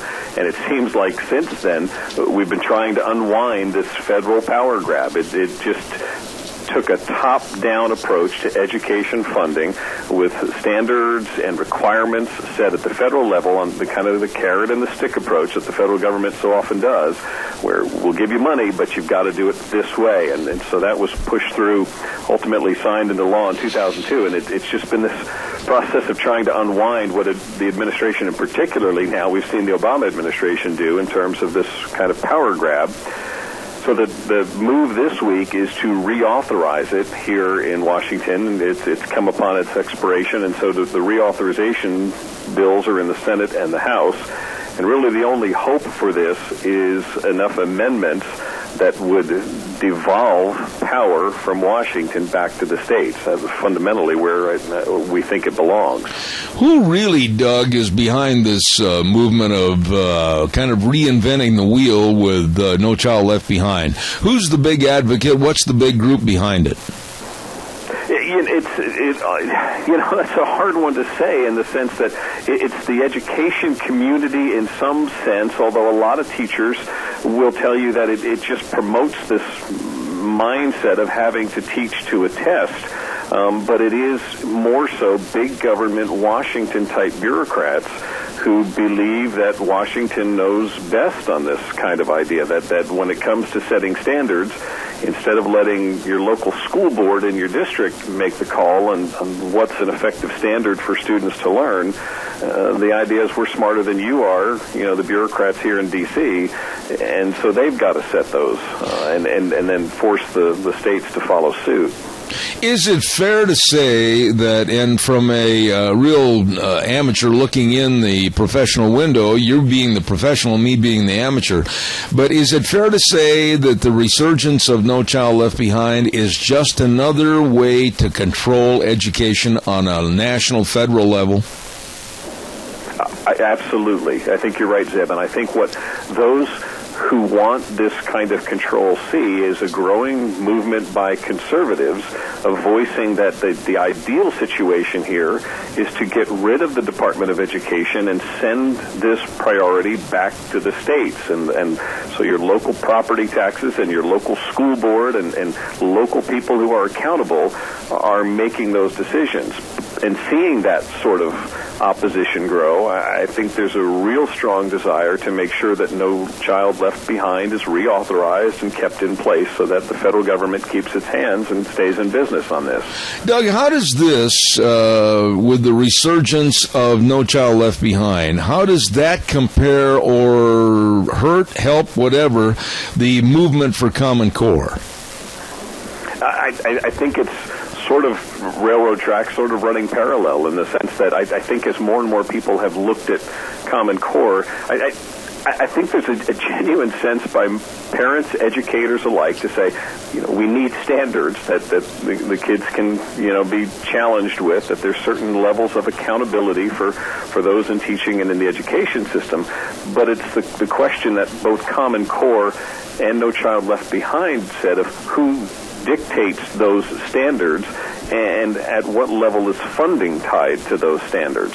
And so as we've seen the same opposition grow to Common Core, which was this sort of one-size-fits-all approach, I think we're seeing people now realizing that here comes No Child Left Behind once again, and it's the same sort of mentality. Would you agree that, and I said this a long time ago about No Child Left Behind on my program, that it's great to say, Johnny, come on, we're going to wait for you to catch up. Johnny, come on, we're going to give you this extra time. But Susie and Bob and Mary that are at the top of their class, by being held back, it's actually stymieing and stopping a progressive education for them to reach the top of the hill and be the best they can be.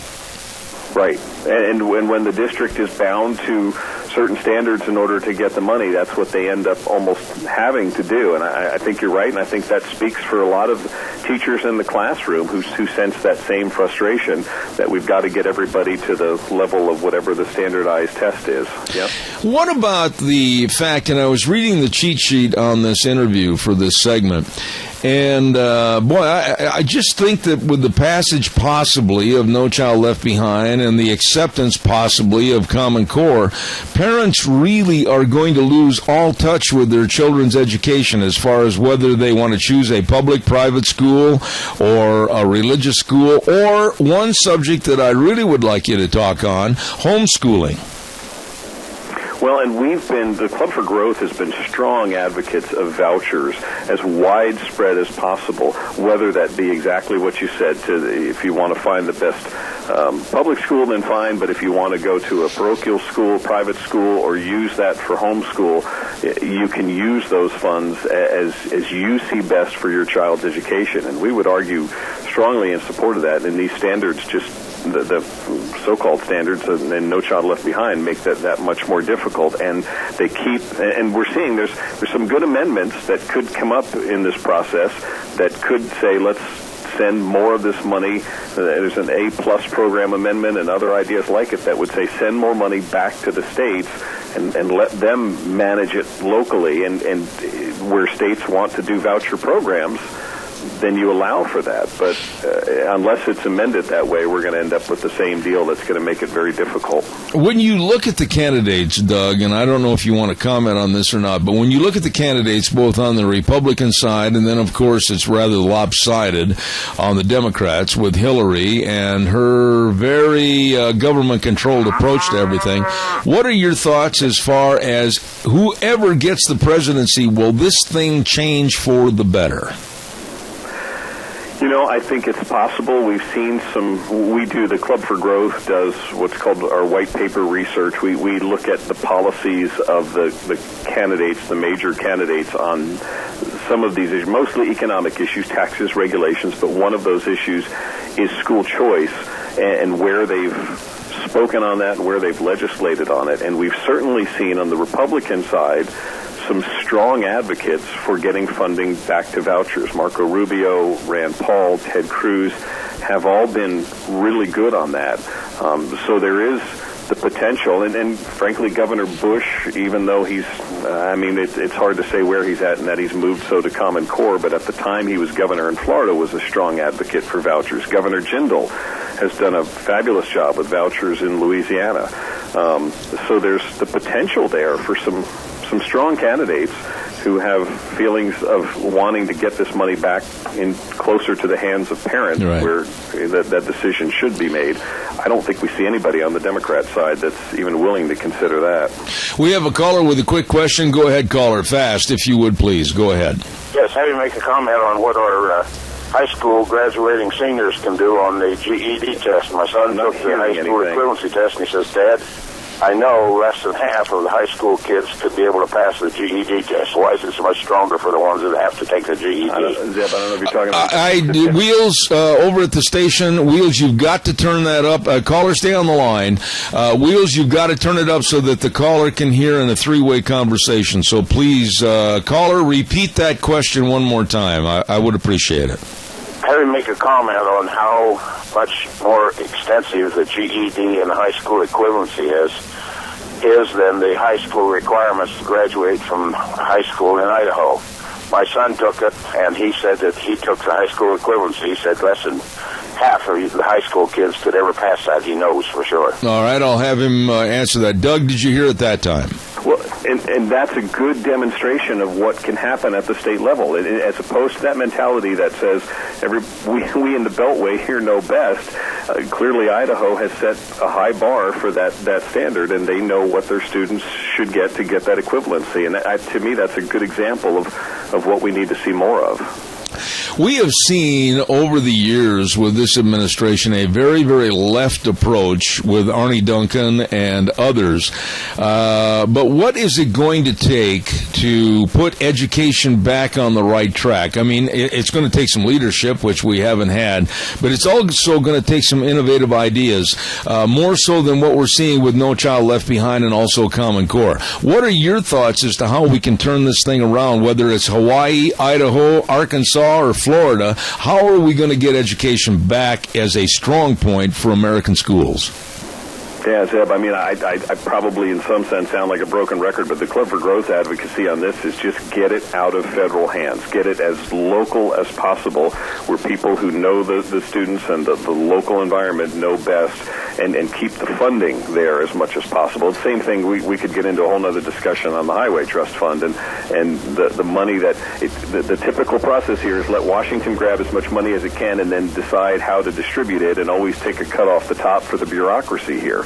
As much as you can eliminate that layer, I think you help education. And it's up to us as parents and others to make the case that these candidates need to make that a priority and as they put forth their own positions and policies. Absolutely. Now, here we go. It's the end of the interview, and now yours truly, the host, is going to put egg on his face. I'm going to try hard. We were visiting with Club for Growth's Doug Sackleben. How's that? That's excellent, Zeb. Thank you so much. It's been a pleasure being on with you. God bless you. Come back, sir. Appreciate it. God bless you, too. Folks want to check us out, clubforgrowth.org. We'd love for them to visit our site. Thanks for having me on. All right, sir. Thank you very much. Doug Sackleben with the Club for Growth. Very interesting, and I don't understand why. As picked apart like a chicken leg, if you will, and so disruptive to education as No Child Left Behind was, why in the world would they like to have a reauthorization and a re-support for that bill? And along with Common Core, education having a lot of problems right now on a national level. Calls are welcome, 436-2244, 1-866-927-4587. Give me a jingle. Right now, I think we'll do the weather while I'm waiting for your call. And the weather is brought to you by Duck Uglies, 163 West Highway 30 in Burley. And, delicious meals and great entertainment. Oh, my goodness, let me tell you. And breakfast in the morning, yes, with the breakfast burrito that will knock your socks off. Absolutely great. Duck Uglies, 163 West Highway 30 in Burley. And right now, here's the weather. Here's your weather forecast for Zeb at the Ranch. Looks like probably to mostly sunny skies for today. Winds out of the west right around 5 miles an hour. Thankfully, it is a lot cooler than what it has been these past couple of weeks. Only going to see a high of 86 for today. Tonight, low 60. Tomorrow, more clouds are going to be rolling into the valley. Temperatures dropping to about 80. Expect an overnight low of 56. Back up to sunny skies and 83 for Thursday. And for Friday, we do have a slight chance of morning thunder bumpers, maybe some rain showers as well, and a high right near 78. That's your weather forecast for Zeb at the Ranch. All right. Thank you very much, Gina. Appreciate it. Brought to you by Duck Uglies, 163 West Highway 30 in Burley. And don't forget, great food and great entertainment at Duck Uglies. All right. Now it's your turn. 436-2244, 1-866-927-4587. Last hour, I was a little bit evasive, and I don't want to talk about it too much, but I had a little accident on Friday night, and an injury that I sustained caused me to miss yesterday's program. And for those that were worried and all the kind remarks and everything, I certainly appreciate your kind thoughts. Just a little bit of a problem with a hip that was damaged severely and going to require some surgery. It's just trying to figure out when and how we're going to get it done. So I didn't want to waste a lot of time on the first hour, but thank you for all your kind remarks. And again, Gina came in yesterday, and without any paperwork, without anything at all other than a phone call from me and my wife, she managed to do the whole program. And so I sincerely want to say how much I appreciate her and Wheels constructing the program yesterday while I was gone. Thank you very, very much. All right, calls are welcome. 436-2244, 1-866-927-4587. Want to remind you, too, that tomorrow night, Jerome County Fairgrounds Summer Series Team Roping. I believe, now, I think Dave's going to probably call and correct me, but I think during the summer right now, they're going to sign up at 7:30, rope at 8. Wait for the temperatures to cool off just a little bit. So sign up at 7:30, rope at 8, tomorrow night, Wednesday night, at the Jerome County Fairgrounds. So don't miss that. Excuse me. Hey, it takes a lot of great people to put on the Oakley Pioneer Days. And while I'm waiting for your call to come on in, I'll salute some of those businesses. First and foremost, how about Clark's for Shopping at 100 East Main in Oakley? Oh, my goodness. Hometown grocery store, famous breakfast sausage from Grandma's Recipe, either in bulk, patties, or links. It is fantastic. Harlow and the rest of the crew say come on out to Oakley Pioneer Days for this year. Along with our friends at Oakley Valley Stone. Yes, sirree, 204 West Main Street in Oakley. Wishing the people of Oakley a happy 128-year anniversary. And if you're looking for stone for new fireplaces, headstones for a loved one, landscaping, it's all there at Oakley Valley Stone. Thank you very much. And Searles at 106 North Center Street in Oakley. Gas and grub and goodies. Store open at 6 in the morning till 9 p.m. at night. Locally grown beef and the best burgers and fries right there at Searles, 106 North Center Street in Oakley. And they all urge you to be a part of the Oakley Pioneer Days, July 14th through the 18th. All right, give me a jingle. 436-2244, 1-866-927-4587. And the floor is open for anybody and everybody to give me a call, and I'd like to hear from you, so give us a jingle, please. I was noticing that there are very few times that I disagree with Charles Krauthammer. However, when Charles Krauthammer, for some reason, he is not really too explanatory about why he does not like Donald Trump, but I think he has slipped down a couple of pegs in my respect for Krauthammer when he dismisses Donald Trump as a quote-unquote rodeo clown. And syndicated columnist Charles Krauthammer ripped into real estate mogul Donald Trump Monday, last evening, dismissing him as a rodeo clown and his antics as not serious politics. My question is, what did Donald Trump do that was so wrong? What did he say that wasn't right? What did he say that all of a sudden was out of the public opinion as being negative and thoroughly obnoxious? Nothing. Donald Trump told it like it was and is. He explained the situation with Mexico sending up a lot of really bad people across our borders. And one thing that Krauthammer said, and I'll read this, he said, well, he's tapping in, but he's done it in a way that is, the word offensive is too weak. This is Krauthammer talking. It's an insult. An entire immigrant group. No, they're not immigrants. They are illegal aliens crossing our borders illegally. And then Krauthammer went on to say he did not make a distinction between legal and illegal immigrants when he said that an entire immigrant group are rapists. No, that's not what Trump said. I listened to the interview, and he categorized in various form and fashion exactly who is coming across our border and what is going on and why it's wrong. And I think that now, gee whiz, I have to take a stand against a very conservative commentator that I've had a lot of respect for over the years, and that's Charles Krauthammer, and I have to totally disagree with him and his calling Donald Trump a rodeo clown. Your thoughts, give me a jingle, 436-2244, 1-866-927-4587. Like to hear what you have to say about this. Have you noticed the doggone flies are coming in like crazy? They're on my microphone, they're in my headsets, they're all over the place this morning. Hey, Goober, when you get a chance, would you come in and bring a fly swatter with you? I need one desperately. And while I'm waiting for that fly swatter, and I'm waiting for your call, I want to urge everybody to remember on Thursdays we have a program called Cassia County School Days, and it's brought to you by two wonderful businesses, and one, of course, A Child's World at 1308 Overland in Burley. There, Deanna, I'm rescued. You gave me my fly swatter.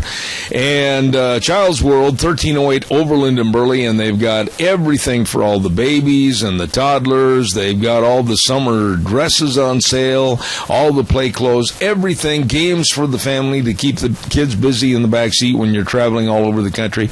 A Child's World at 1308 Overland in Burley. And we also want to say thank you very much to the Ambulatory Surgery Center at 1344 Highland Avenue in Burley for all your outpatient surgery procedures, colonoscopies, carpal tunnel syndrome with the hand surgeries, arthroscopic knee surgeries, and many, many more. They can save you money at, of course, Ambulatory Surgery Center. And the number to call, 677-8888. 677-8888. Along with A Child's World, bringing you Cassia County School Days.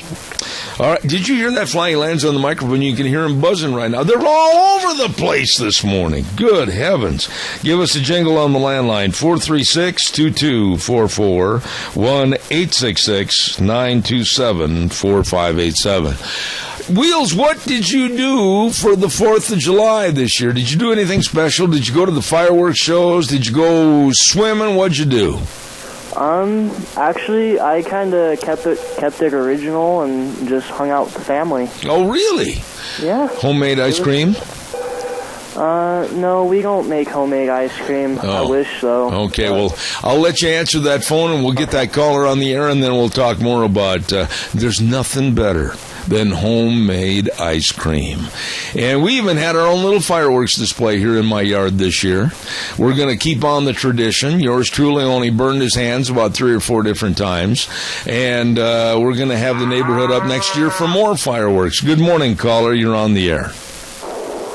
Yeah, Zeb, we need to look at this Donald Trump thing with a different thought with Krauthammer. He's actually complimenting Trump. Those of us that know what rodeo clowns do, when it comes to the bull section, they start protecting the cowboys. So Trump's actually taking an awful lot of heat and doing a valuable service to the nation as far as I'm concerned. Let me ask you a question here regarding Donald Trump, and everybody has jumped on the Dump Trump bandwagon. Macy's with his clothing, they've canceled it.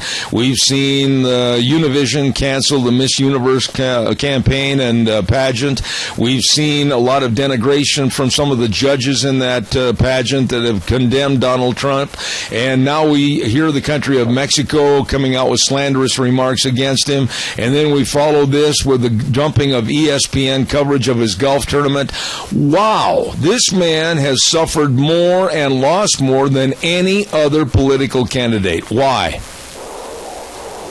Well, I think what it is because he's telling the truth to the point. He could have reworded it maybe a little differently, but he's telling the truth, and the truth is always going to be attacked by the dark side or Satan or whatever you want to call it. And that's why I think he's getting trashed on so bad, is because he's telling the truth, and the American people are hearing it, but the left doesn't want to hear that. They want to hear their version of the truth. And when he said that Mexico is sending a lot of the bad element up into this country, I'd like somebody to tell me what is not factual about that. When he condemned Mexico for not honoring the sovereignty of our borders, he told the truth on that. I don't understand how the news media can call these people immigrants when they're coming into our country as illegal aliens. I don't know. It's like it's their version of the truth, and we're all supposed to just take the pill and swallow it. But they ought to call it an illegal alien invasion, is what they ought to call it, not a immigration thing. It's an invasion that we're under siege right now. I agree, sir. I really appreciate your call. God bless, and have a wonderful day. All right, thanks. Thank you very much. I just honestly, I'm trying to be objective about this. Donald Trump can be very calloused. Donald Trump can be very arrogant. He is. Donald Trump can be very obnoxious, which he is at times. But when he speaks the truth, and the truth about a certain subject offends people to where they try to cover it up with their own little lies or innuendos, who really is the guilty party? Calls are welcome and appreciated, and coming up in just a few minutes will be my dear friend, Dr. History, and I think he told me what we were going to talk about this morning, but I forgot. Shows how long my memory is. And then at 10:30 this morning, we're going to have the brand new state senator, Kelly Anthon, and Kelly also the Rupert City administrator. All of this coming up in the next hour, so don't you go away. Zeb at the Ranch. We're going to send it over to Wheels right now. Take us up to CBS News. We'll be back in about 6 minutes.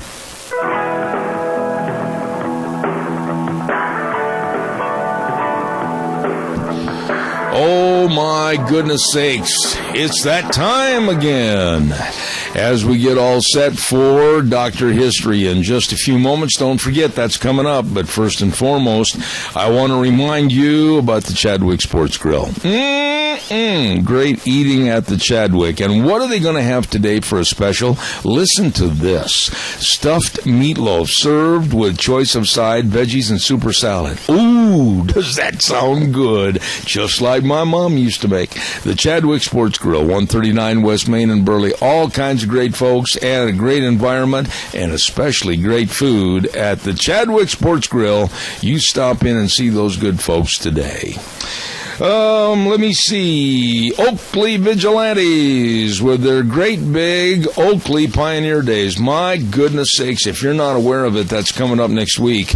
And it's going to be ripping fun for the whole family. July 14th through the 18th up in Oakley, Idaho, turning our hearts to our fathers. I mean, they're going to have car races on Tuesday and Wednesday, Jim Ken on Thursday, rodeo Friday and Saturday. All kinds of great things with the Pioneer Parade on Saturday, and, of course, all kinds of Pioneer programs, the Goose Creek Runoff, Chuck Wagon Breakfast. Woo! The list goes on and on at the Oakley Pioneer Days. Don't you miss it, July 14th through the 18th in Oakley.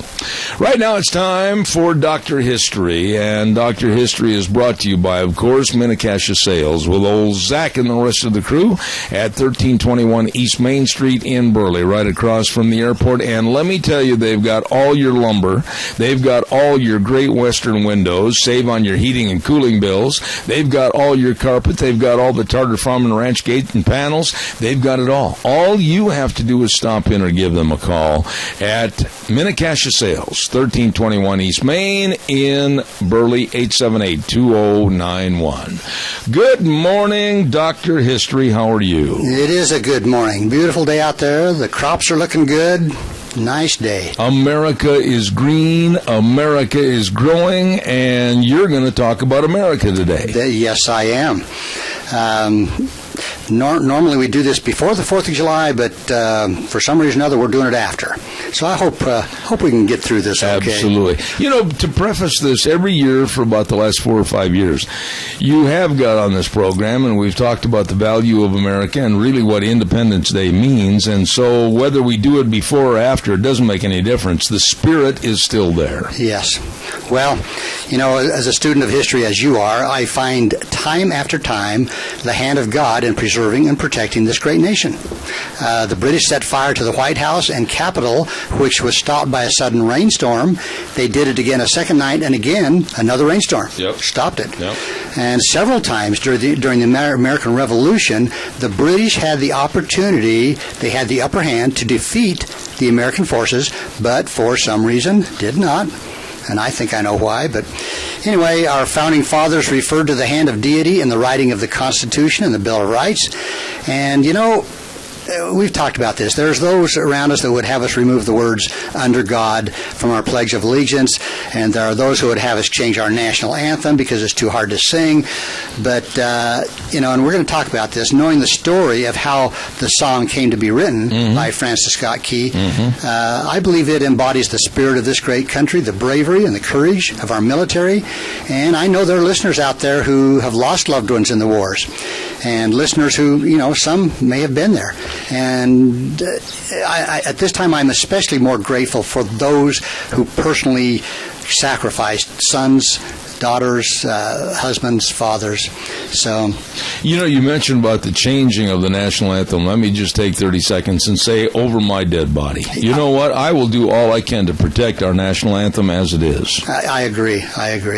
And, you know, because of what they did, that gives us the freedom of speech that allows us to talk on this radio show, the freedom that allows you and I to go to the church of our choice, to raise my family. I can travel anywhere across this country.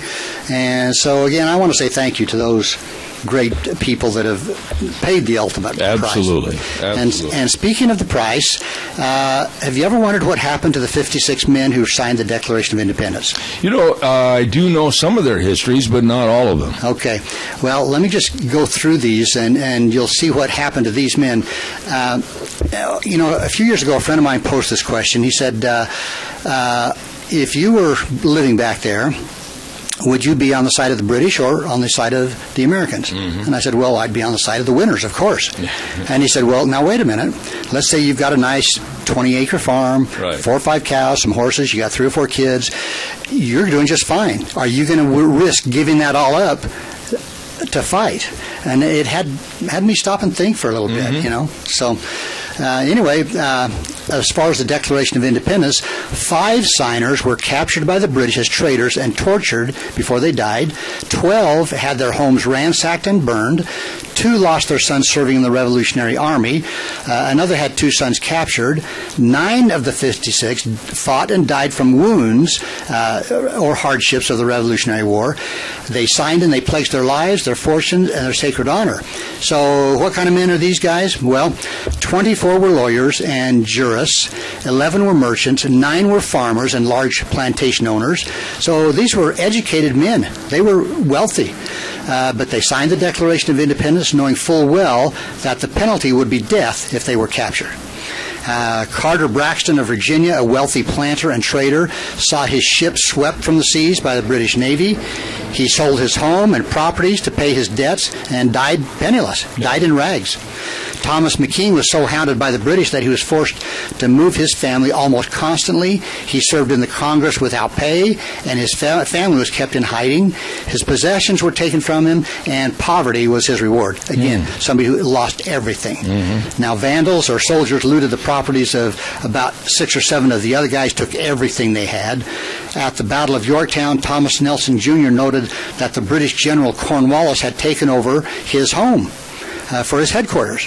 So he quietly urged George Washington to go ahead and open fire on his own home, and his home was destroyed, and Nelson died bankrupt. So now Francis Lewis had his home and properties destroyed. The enemy jailed his wife, and she died a few months later. Oh, my goodness. John Hart was driven from his wife's bedside as she was dying. Their 13 children fled for their lives. His fields, his grist mill were laid to waste. For more than a year, he lived in forests and caves, returning to his home to find his wife dead and his children gone. Now, isn't that quite a bit like the story that Mel, all of a sudden his last name escapes me, the actor, they had the story about the Revolutionary War. Mel Gibson and the losing of his family. Yeah, I can't remember the name of that movie. Some died in a fire, some of his children, and he was absolutely destitute with everything that was taken away. Yeah, and others had the same thing happen. Right. But these were the stories and sacrifices of the American Revolution. And these weren't just wild-eyed ruffians. They were men of education and money. But they had security, but they still signed. And it makes you wonder really what was going through their head. Yeah. As far as the hope and the prayer for a better way to live. Yeah. Wow. Well, anyway, that's just some of the thoughts about some of the men that I am grateful for that signed the Declaration of Independence. Absolutely. So now I'm going to talk a little bit about our flag. Okay, well, this might be a good time for me to do a commercial. All right. I want to come back in and talk about Zach and the rest of the folks over at Mini-Cassia Sales. Oh, my goodness sakes, what nice people. All your carpet needs. Now is a great time to plan ahead and think about coming up in the fall with all the family gatherings, of course, and the holidays.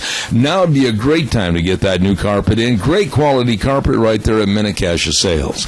Along with all the remodeling that you want to do. They've got all the lumber packages for you to choose from. And don't forget they've got the great Western windows. Heating and cooling bills can really be lowered because of the fact you put in the Western windows. From Mini-Cassia Sales, 1321 East Main in Burley, right across from the airport, bringing you Dr. History. Okay, no one really knows for sure who designed the first Stars and Stripes or who made it. Now, a few historians think that Betsy Ross made the first one, but until 1912, flags were kind of different arrangements and with the stars and different proportions. But after 1912 is when the flag really started to have a standard. So, and actually 1959 is with President Eisenhower's when it actually totally became what it is today. So, we refer to the flag as Old Glory. And I'm going to tell you why that came about. This famous name was coined by Captain William Driver, a shipmaster of Salem, Massachusetts in 1831. as he was leaving on one of his many voyages aboard the brig, the Charles Doggett, and actually he was headed out to capture the mutineers of the Bounty. You know, the mutiny on the Bounty. Absolutely. So now some friends presented him with a beautiful flag, 24 stars. Now as the banner opened in the ocean breeze for the first time, he exclaimed, "Old Glory." And that's how it came to fruition. Yes. Uh-huh.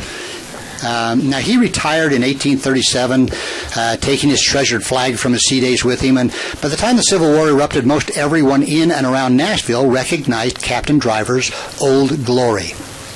Now, when Tennessee seceded from the Union, rebels were determined to destroy his flag, but repeated searches, they couldn't find it. Then on February 25th, 1862, the Union forces captured Nashville and raised the American flag over the Capitol. That was kind of a small flag, not real impressive, and people started saying, well, where's Captain Driver's flag? Where's Old Glory, if it even still exists? And happy to have soldiers with him this time, Captain Driver went home and ripped the seams out of his bed cover, and as the stitches holding the quilt top started to come apart, there was the 24-starred original Old Glory.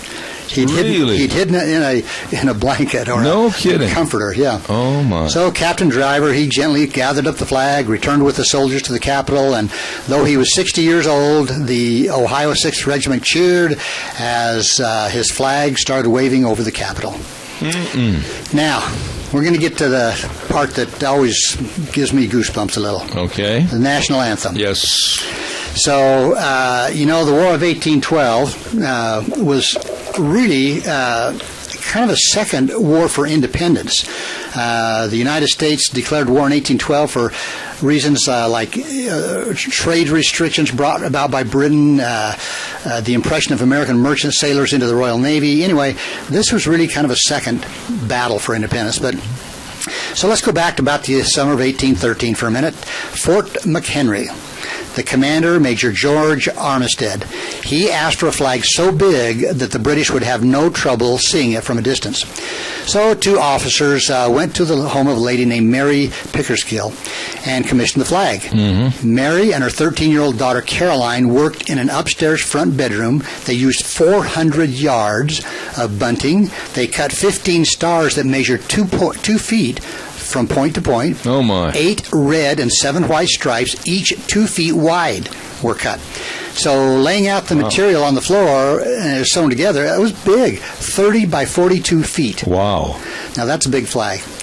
Now, Francis Scott Key was a lawyer from Baltimore. He's the one who wrote our national anthem. And so, like I say, a little history about this might help people to hopefully have a better idea and dedication to our national anthem.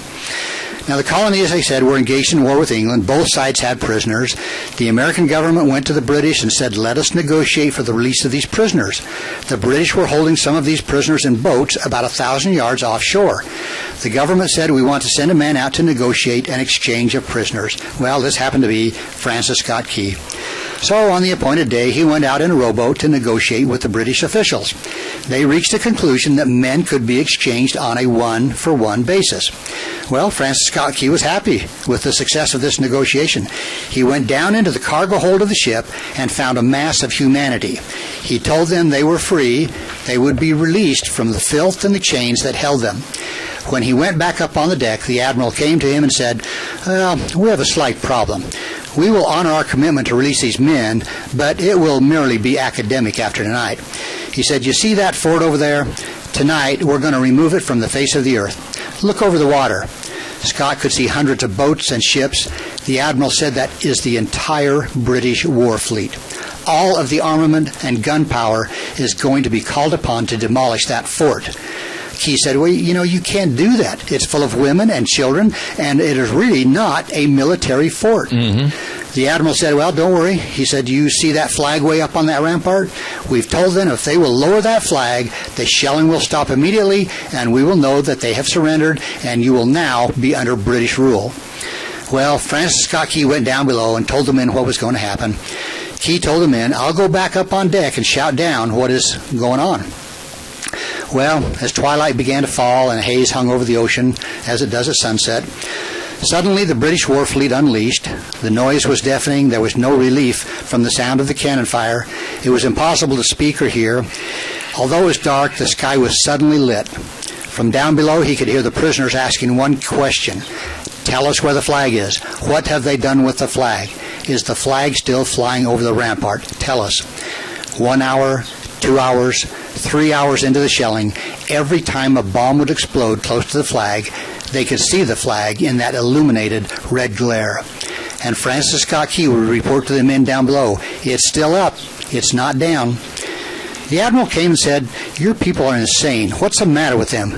Don't they understand this is an impossible situation? Francis Scott Key remembered something George Washington had said. What sets the American Christian apart from the rest of the world is that he will die on his feet rather than live on his knees. The Admiral said, we have now instructed all the guns to aim at that flag on the rampart. We will take it down. One thing we don't understand, our reconnaissance tells us that that flag has been hit again and again, yet the flag is still flying. We don't understand that. We are now about to bring every gun to bear on the flag for the next 3 hours. Francis Scott Key said the barrage was unmerciful. All he could hear was the men down below praying for God to keep that flag flying where they had last seen it. Sunrise came. He said there was a heavy mist hanging over the land, but the rampart was tall enough to be seen, and there was the flag. It was in shreds. The flagpole was at a crazy angle, but the flag was still at the top. Francis Scott Key boarded a small boat to go ashore to see what had happened. What he found was that the flag and the flagpole had suffered repetitious direct hits.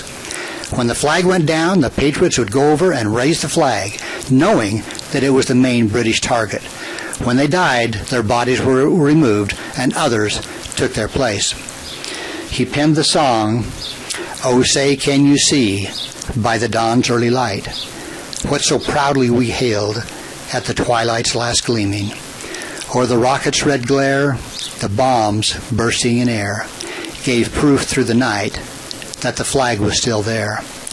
Oh, say, does that star-spangled banner yet fly o'er the land of the free and the home of the brave?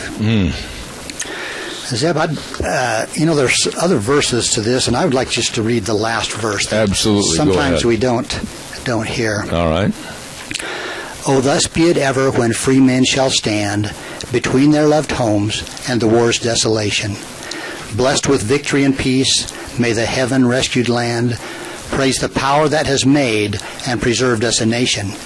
Then conquer we must when our cause is just, and this be our motto, in God is our trust. Amen.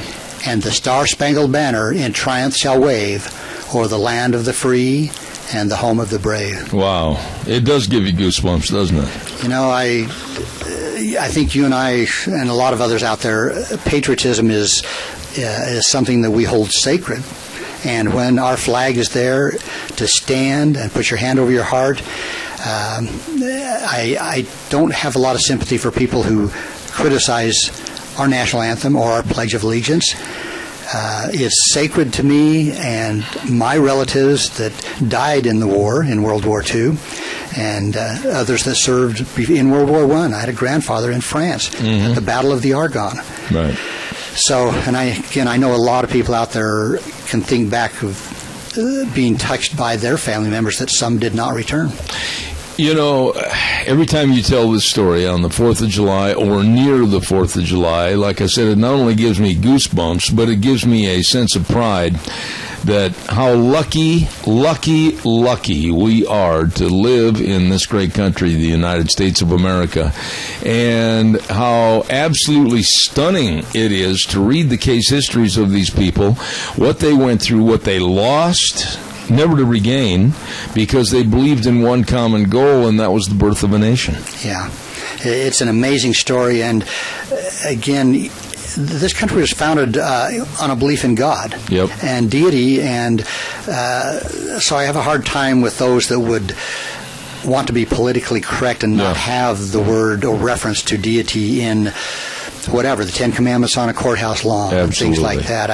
And that's you and I. That's our belief, and you know. Are we at that juncture where we can really, really listen to our national anthem, and I know that Wheels over at our main studios has a national anthem queued up and ready to go, and we've got about 2 minutes left. That'll work out just fine. Great. Ladies and gentlemen, right now, the national anthem of the United States of America. God bless it, and forever let it reign over this country. Please, Wheels, at this time, if you would, please. The anthem, produced by David Foster, will be signed for the hearing impaired by Atlanta's Briar Lake Signing Choir and will be sung by award-winning recording artist Faith Hill.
Ladies and gentlemen, our national anthem, and on behalf of Dr. History and myself, may it always stay our country's anthem. Dr. History, quickly, last thoughts. Just gives me chills to hear that song every time. Absolutely. I love it. Dr. History brought to you by Minnecasia Sales at 1321 East Main Street in Burley, right across from the airport, and the number to call, 878, don't you forget this now, 878-2091. Absolutely a stunning program. Thank you so much, Dr. History, and we'll see you next week. You have a good day, Zeb. Thank you. And now we'll send it to our main studios. We'll be back in 3 minutes. And now, back to Zeb at the Ranch on AM 1230 KVAR. To reach Zeb, call 436-2244 or toll free 1-866-927-4587. And now, here is Zeb Bell. Oh, thank you very much. Wow, that was a great Dr. History with a little bit of history about our flag, our country, Francis Scott Key, and our national anthem. Don't forget Vicky's Country Garden, 185 South, 600 West of Paul. The number to call, 438-5663. And they've got weekly specials on all the shrubs, and check the reader board, and she'll tell you what she's got on special. They've got all the decorative rock, the soil aids, the chemicals, everything to fight all the bugs and everything at Vicky's Country Garden, 185 South, 600 West of Paul. And don't forget on Thursdays at 10:30, Gardening for Idiots, named after me, sponsored by Vicky's Country Garden. Wonderful, wonderful lady. Hey, don't forget, too, our friends at Oakley, the merchants over there celebrating Oakley Pioneer Days. And we also want to acknowledge the fact Smith's Cafe at 135 East Main in Burley, open Monday through Saturday, 6:30 in the morning till 1 p.m. Sundays, 11 a.m. they're open. And they want to make sure that you know they've got onion rings to die for and great big third-pound burgers. And, oh, my goodness, on Saturday, July 18th, they're going to be having a Dutch oven dinner from from 4 p.m. until the food runs out at Smith's Cafe in Oakley. And, of course, Scott Bedke, Speaker of the House, Representative Scott Bedke, and a rancher in Oakley would like you to be invited to the best doggone celebration in Idaho, and that's the Oakley Pioneer Days, July 14th through the 18th, and there's going to be something there for everybody. There you go, the Oakley Merchants and Oakley Pioneer Days. Right now, let's go to the telephone, and we have with us a brand spanking new state senator, and the newness has not worn off. As a matter of fact, he kind of uses it as a badge of courage. Here he is, taking over for Senator Dean Cameron that accepted the job as Idaho State Insurance Commissioner. We have Kelly Anthon. Good morning, Kelly. How are you? Good morning, Zeb. Thank you for having me today. Well, it does take some courage, especially filling those big shoes. Well, you know, you're very, very complimentary to Dean. He served our state, served us very well for years, had an opportunity as the commissioner for the insurance industry here in the state of Idaho. But now, here you are jumping right from your office into the senatorial fire. Tell us a little bit about the nominating process and the questioning with the governor, and finally the appointment of you being the new state senator. What happened? Well, sure, Zeb. When we knew that Dean Cameron was considering leaving the Senate seat, we started getting some telephone calls. And as when I say we, my wife and I started to think about the potential of putting our name into that, as you can imagine, the first decision is a family decision. And so for us, it was a good discussion about what's good for the family, what's good for our children. And once we made that decision and felt good about it, we started engaging with the Republican Party. And so the process, as you know, Zeb, was that the precinct committee folks from both sides of the river got together. There were 8 candidates. We each gave some speeches. They gave us a couple hours of good grilling and then a series of voting. And they selected their first, second, and third choice to be submitted to the governor.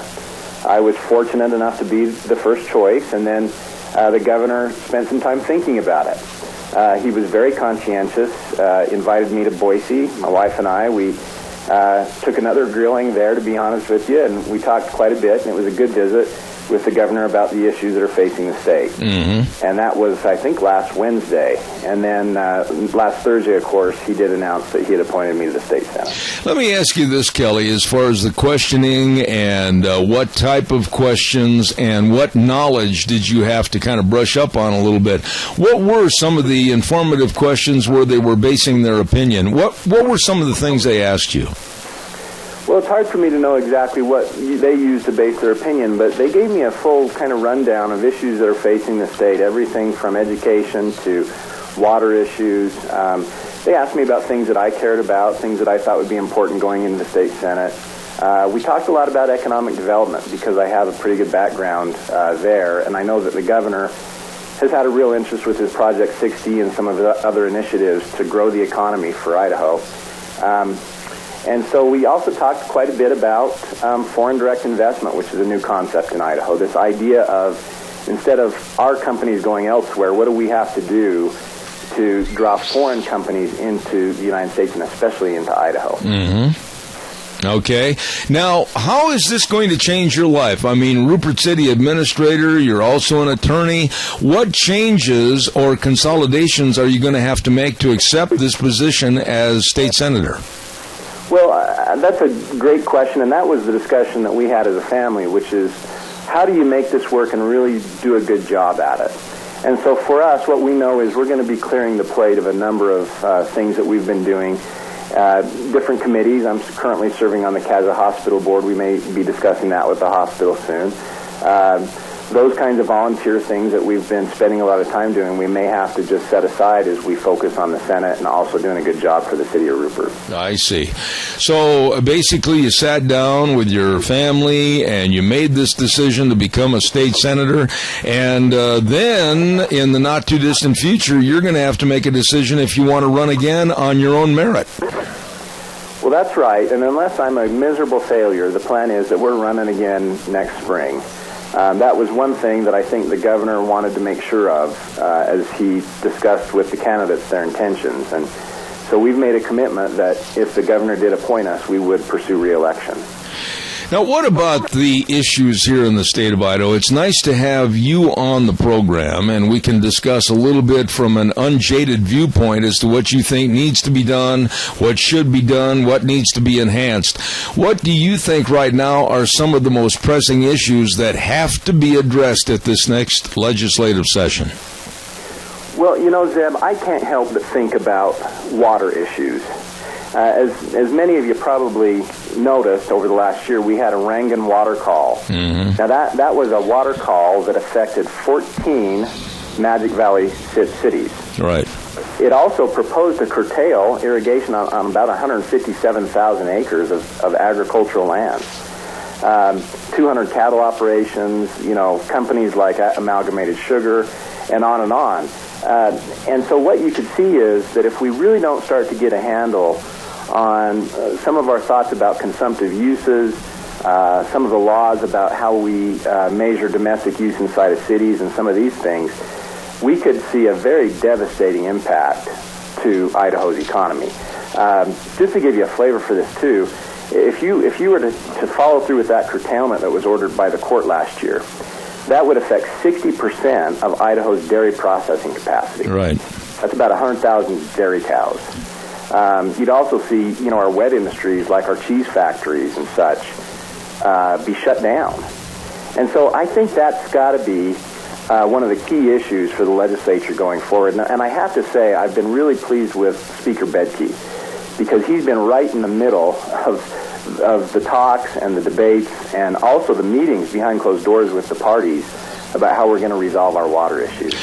But don't you think, Kelly, and this is kind of a speculative type question, but don't you think there is still a huge disconnect from the urban folks and the country folks? And maybe a lot of the urban folks really don't know and appreciate how the problems are out on the farm or out in the country that yet still might affect them.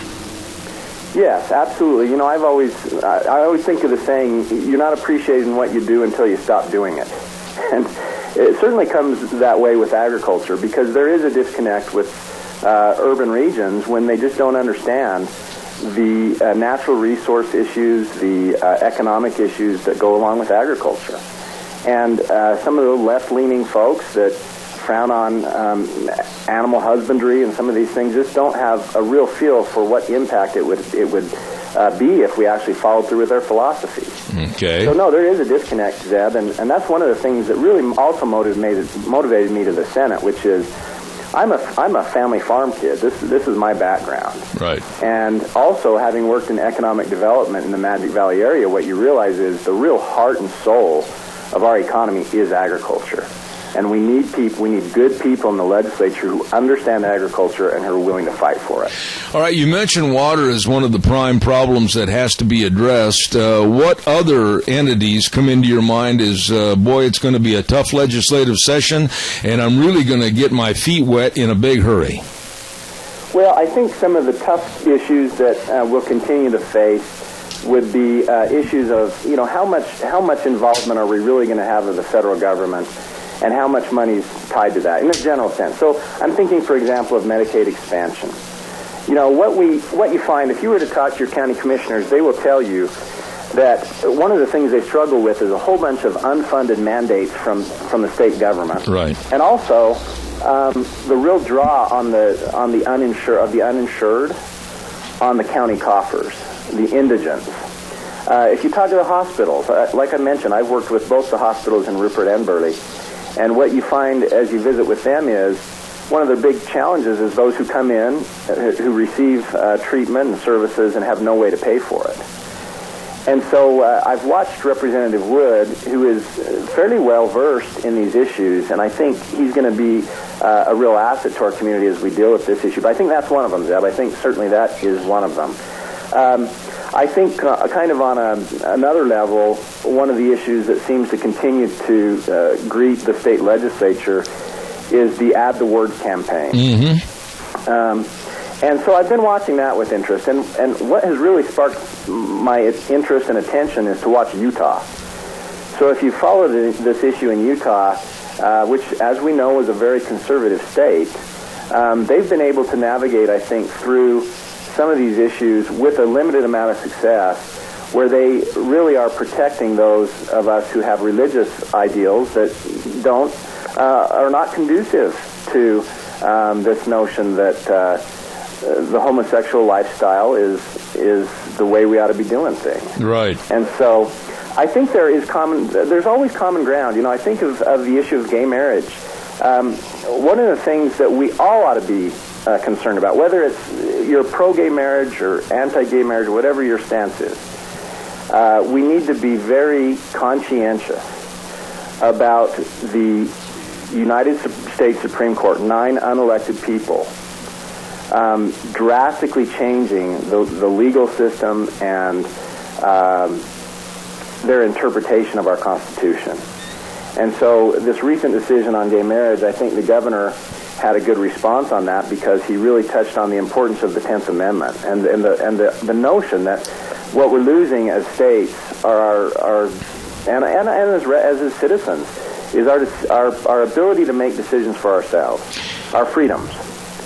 And so I think no matter how you fall on some of these social issues, there are core principles as Americans we need to really be paying attention to. Well, I think you would agree with me as an attorney and then also as John Q. citizen that our First Amendment rights are being trashed and trampled on right now by special interest groups, whether it's the LGBT and their movement with deep pockets to change everything and us to accept their abnormalities. But what happened to our voice? What happened to our beliefs? What happened to our Christian values? Why should we have to follow suit with them and lose everything that we've gained over the many years in this country? And like I always say at the end of my program, the way things were, the way things ought to be. Would you agree with that?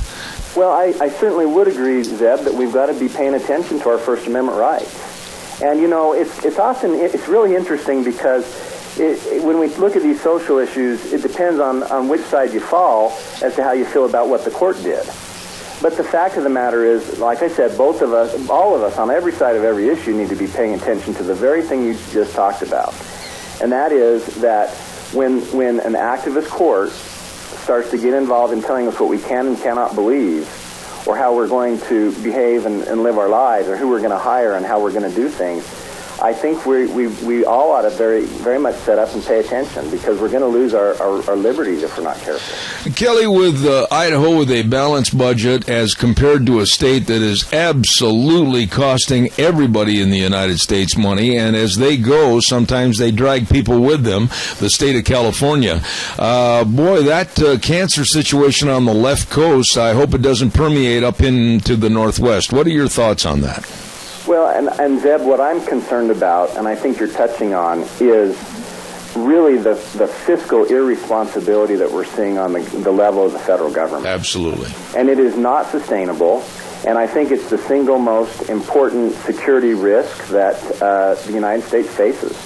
Because if we continue down the path of spending and incurring debt that we're seeing the federal government do, there will be, it's inevitable, it's mathematical, there will be a collapse of the economy. And I think that has to really be focused on. Now, the state legislature, of course, doesn't have as huge a role in dealing with that. And like you said, the state's fairly fiscally responsible. But I think we really, as Idahoans, as U.S. citizens, better be sending the message back to Washington, D.C., that they better get their fiscal house in order before there's a collapse. One other question I've got is that our infrastructure, we've talked about it with the governor, we've talked about it with Dean in the past, etc. Our infrastructure, our roads, our bridges, boy, many of them are fairly antiquated, and we need money for that. And it all comes back to where those that are out trying to make a living are the ones that are going to have to pay for it through the nose. What are your thoughts about our infrastructure? Zeb, I couldn't agree more. I think, as a city administrator, I've really been involved in how do you keep roads up. And what you find is that in many instances, the cost of the road and then the ongoing maintenance of that road is not supported by the tax base that we're drawing from to keep those roads going. And so we've done some creative things in the city of Rupert. We've tried to be very much more proactive in our development. So, for example, if a new developer comes in and has to put in a road, we'll have them not only pay for that road, but we have them pay for a chip seal over the top of that within the first 5 years. Things like that, where we're getting those who are really profiting from development to pay for the infrastructure that goes along with that. So that makes some good sense to me. However, there are many instances now, like you mentioned, where the infrastructure is decaying and there's no one to tap, And so I think this is a key issue for the state of Idaho. I think that the steps that the legislature did make this year to move forward with a little more spending for infrastructure needs and road repair and such was a good decision and was vital.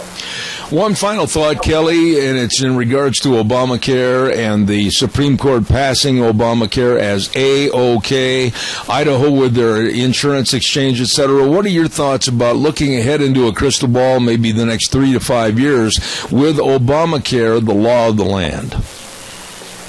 Well, I've never been a fan of Obamacare. I'm not now. I think that one of the major issues I see with it right away is I think that it really harms small business. And I really think that it harms the working, family. Because what I've seen, even since Obamacare has passed in southern Idaho, is where there's an employer tipping into the minimum threshold where you're going to have to comply with Obamacare standards, they're either cutting back hours or they're getting rid of employees. Because that's how they keep the bottom line healthy. Mm-hmm. And so I think there's going to be not the success that the Democrats have promised on Obamacare. Rupert attorney and city manager Kelly Anton, now the brand new state senator taking over the seat for Dean Cameron, moving over to the insurance commissioner of Idaho. Kelly, you did a wonderful job. Now, with this kind of a baptism under fire, that means you got to come back more often. It would be my pleasure, Zeb. All right.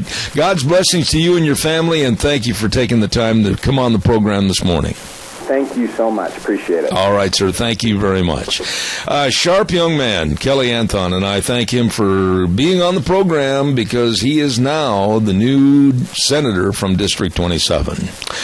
Let's go ahead and have the weather forecast real quick. And the weather, of course, brought to you by Scarrows Meats. Oh, delicious. 331 North Road, Jerome. And they are your hometown meat cutter. Locally owned, custom meat processor for over 20 years. Caller, have the patience, please, to stay with me. I got to get this weather in real quick. And Scarrows Meats changing the way we eat, one delicious bite at a time. Check out their hot summer barbecue special. $199, you get ribeye steaks, New York strips, ground beef, pork chops, all kinds of goodies from Scarrows Meats. Right now, here is the weather. Here's your weather forecast for Zeb at the Ranch. Looks like probably to mostly sunny skies for today. Winds out of the west right around 5 miles an hour. Thankfully, it is a lot cooler than what it has been these past couple of weeks. Only going to see a high of 86 for today. Tonight, low of 60. Tomorrow, more clouds are going to be rolling into the valley. Temperatures dropping to about 80. Expect an overnight low of 56. Back up to sunny skies and 83 for Thursday. And for Friday, we do have a slight chance of morning thunder bumpers, maybe some rain showers as well, and a high right near 78. That's your weather forecast for Zeb at the Ranch. All right, thanks, Gina. Scarrows Meats bringing you the weather this hour. 331 North Road, Jerome. The number to call, 324-7657. Changing the way we eat, one delicious bite at a time. Caller, good morning. Thank you for your patience. Good morning, Deb. I want to commend you on the way you handled our future senator from Idaho. And that's Kelly Anton. You ask all the questions I would like to know, and I think most of the listeners would think the same. There's one thing that I would like to have asked, but I think the things you talked about were much more important. But the burning of a flag in the state of Idaho, why can't we put some teeth in that, or any kind of destruction of our flag? Is there any way that we can be autonomous about that? It overrules federal? It absolutely sickens and infuriates me to see our flag stomped on, burned, desecrated, and I would support any and all measures to make sure that there could be tougher laws to prevent anything like that desecration of our flag. I don't know the parameters of that, but I will tell you what I am going to do is I'll check and I'll get an answer back on the air as far as more stringent, more tougher requirements. to protect our flag and the value of our flag, and I appreciate that very much.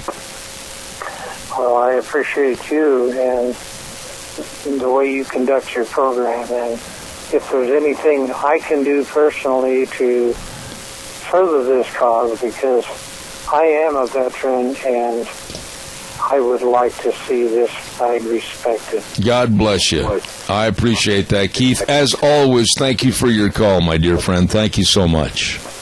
You bet. Bye-bye. I agree with him. I just, after that deal last week in New York City, which went awry and made me feel very, very good when the millennials and the anti-American haters and the anti-police and military haters were confronted with our veterans, and our veterans walked right up to some of these wild-eyed, frizzy-haired people and said, "Go ahead. Strike the first match and then see what happens." They ended up as anti-cop lovers. They went to the cops and said, "Oh, please protect us, protect us." What a bunch of cowards. What a bunch of absolute cowards the millennials and the anti-American people are. Cowards. Right now, I got to quickly tell you about our major sponsor, and that, of course, is your Magic Valley Les Schwab Tire Centers, all 7 locations serving you, and the key word is service. They've got a lot of their great tires on sale, passenger car tires, light truck tires, like the Open Country HT for your light trucks, all-season tires, superior handling ability with the Open Country HT. And don't forget, too, the best in brake service. Absolutely the best in brake service serving you. And, of course, front-end alignment, shocks and struts, batteries, all of this and much, much more. Like I said, with 7 great locations serving the Magic Valley area. Lane and Rupert, Dave on Blue Lakes and Twin, Mike and Buell, Mike and Jerome, the Twist family in Paul, John on Poline in Twin Falls, and Randy on Overland in Burley. The best. Your Magic Valley Les Schwab Tire Centers. You stop in and see those good folks today. Now, tomorrow on the program, let's see, we are going to have, I got to get this here, the Executive Director of the Congressional Prayer Caucus Foundation, Lee Carawan. And we're going to be talking about religious freedom and what might change with that Supreme Court ruling for the gays and lesbians and transgenders. We're going to be talking about that tomorrow. We're also going to have Kelton Spain, an old friend of ours, going to be on with the Idaho Cattle Association. And then, of course, back from Indianapolis, Indiana, we're going to have an old buddy, and that's Dave Bigo, along with many, many others. So you be sure and tune in tomorrow morning at 8:06 for Zebeth Ranch.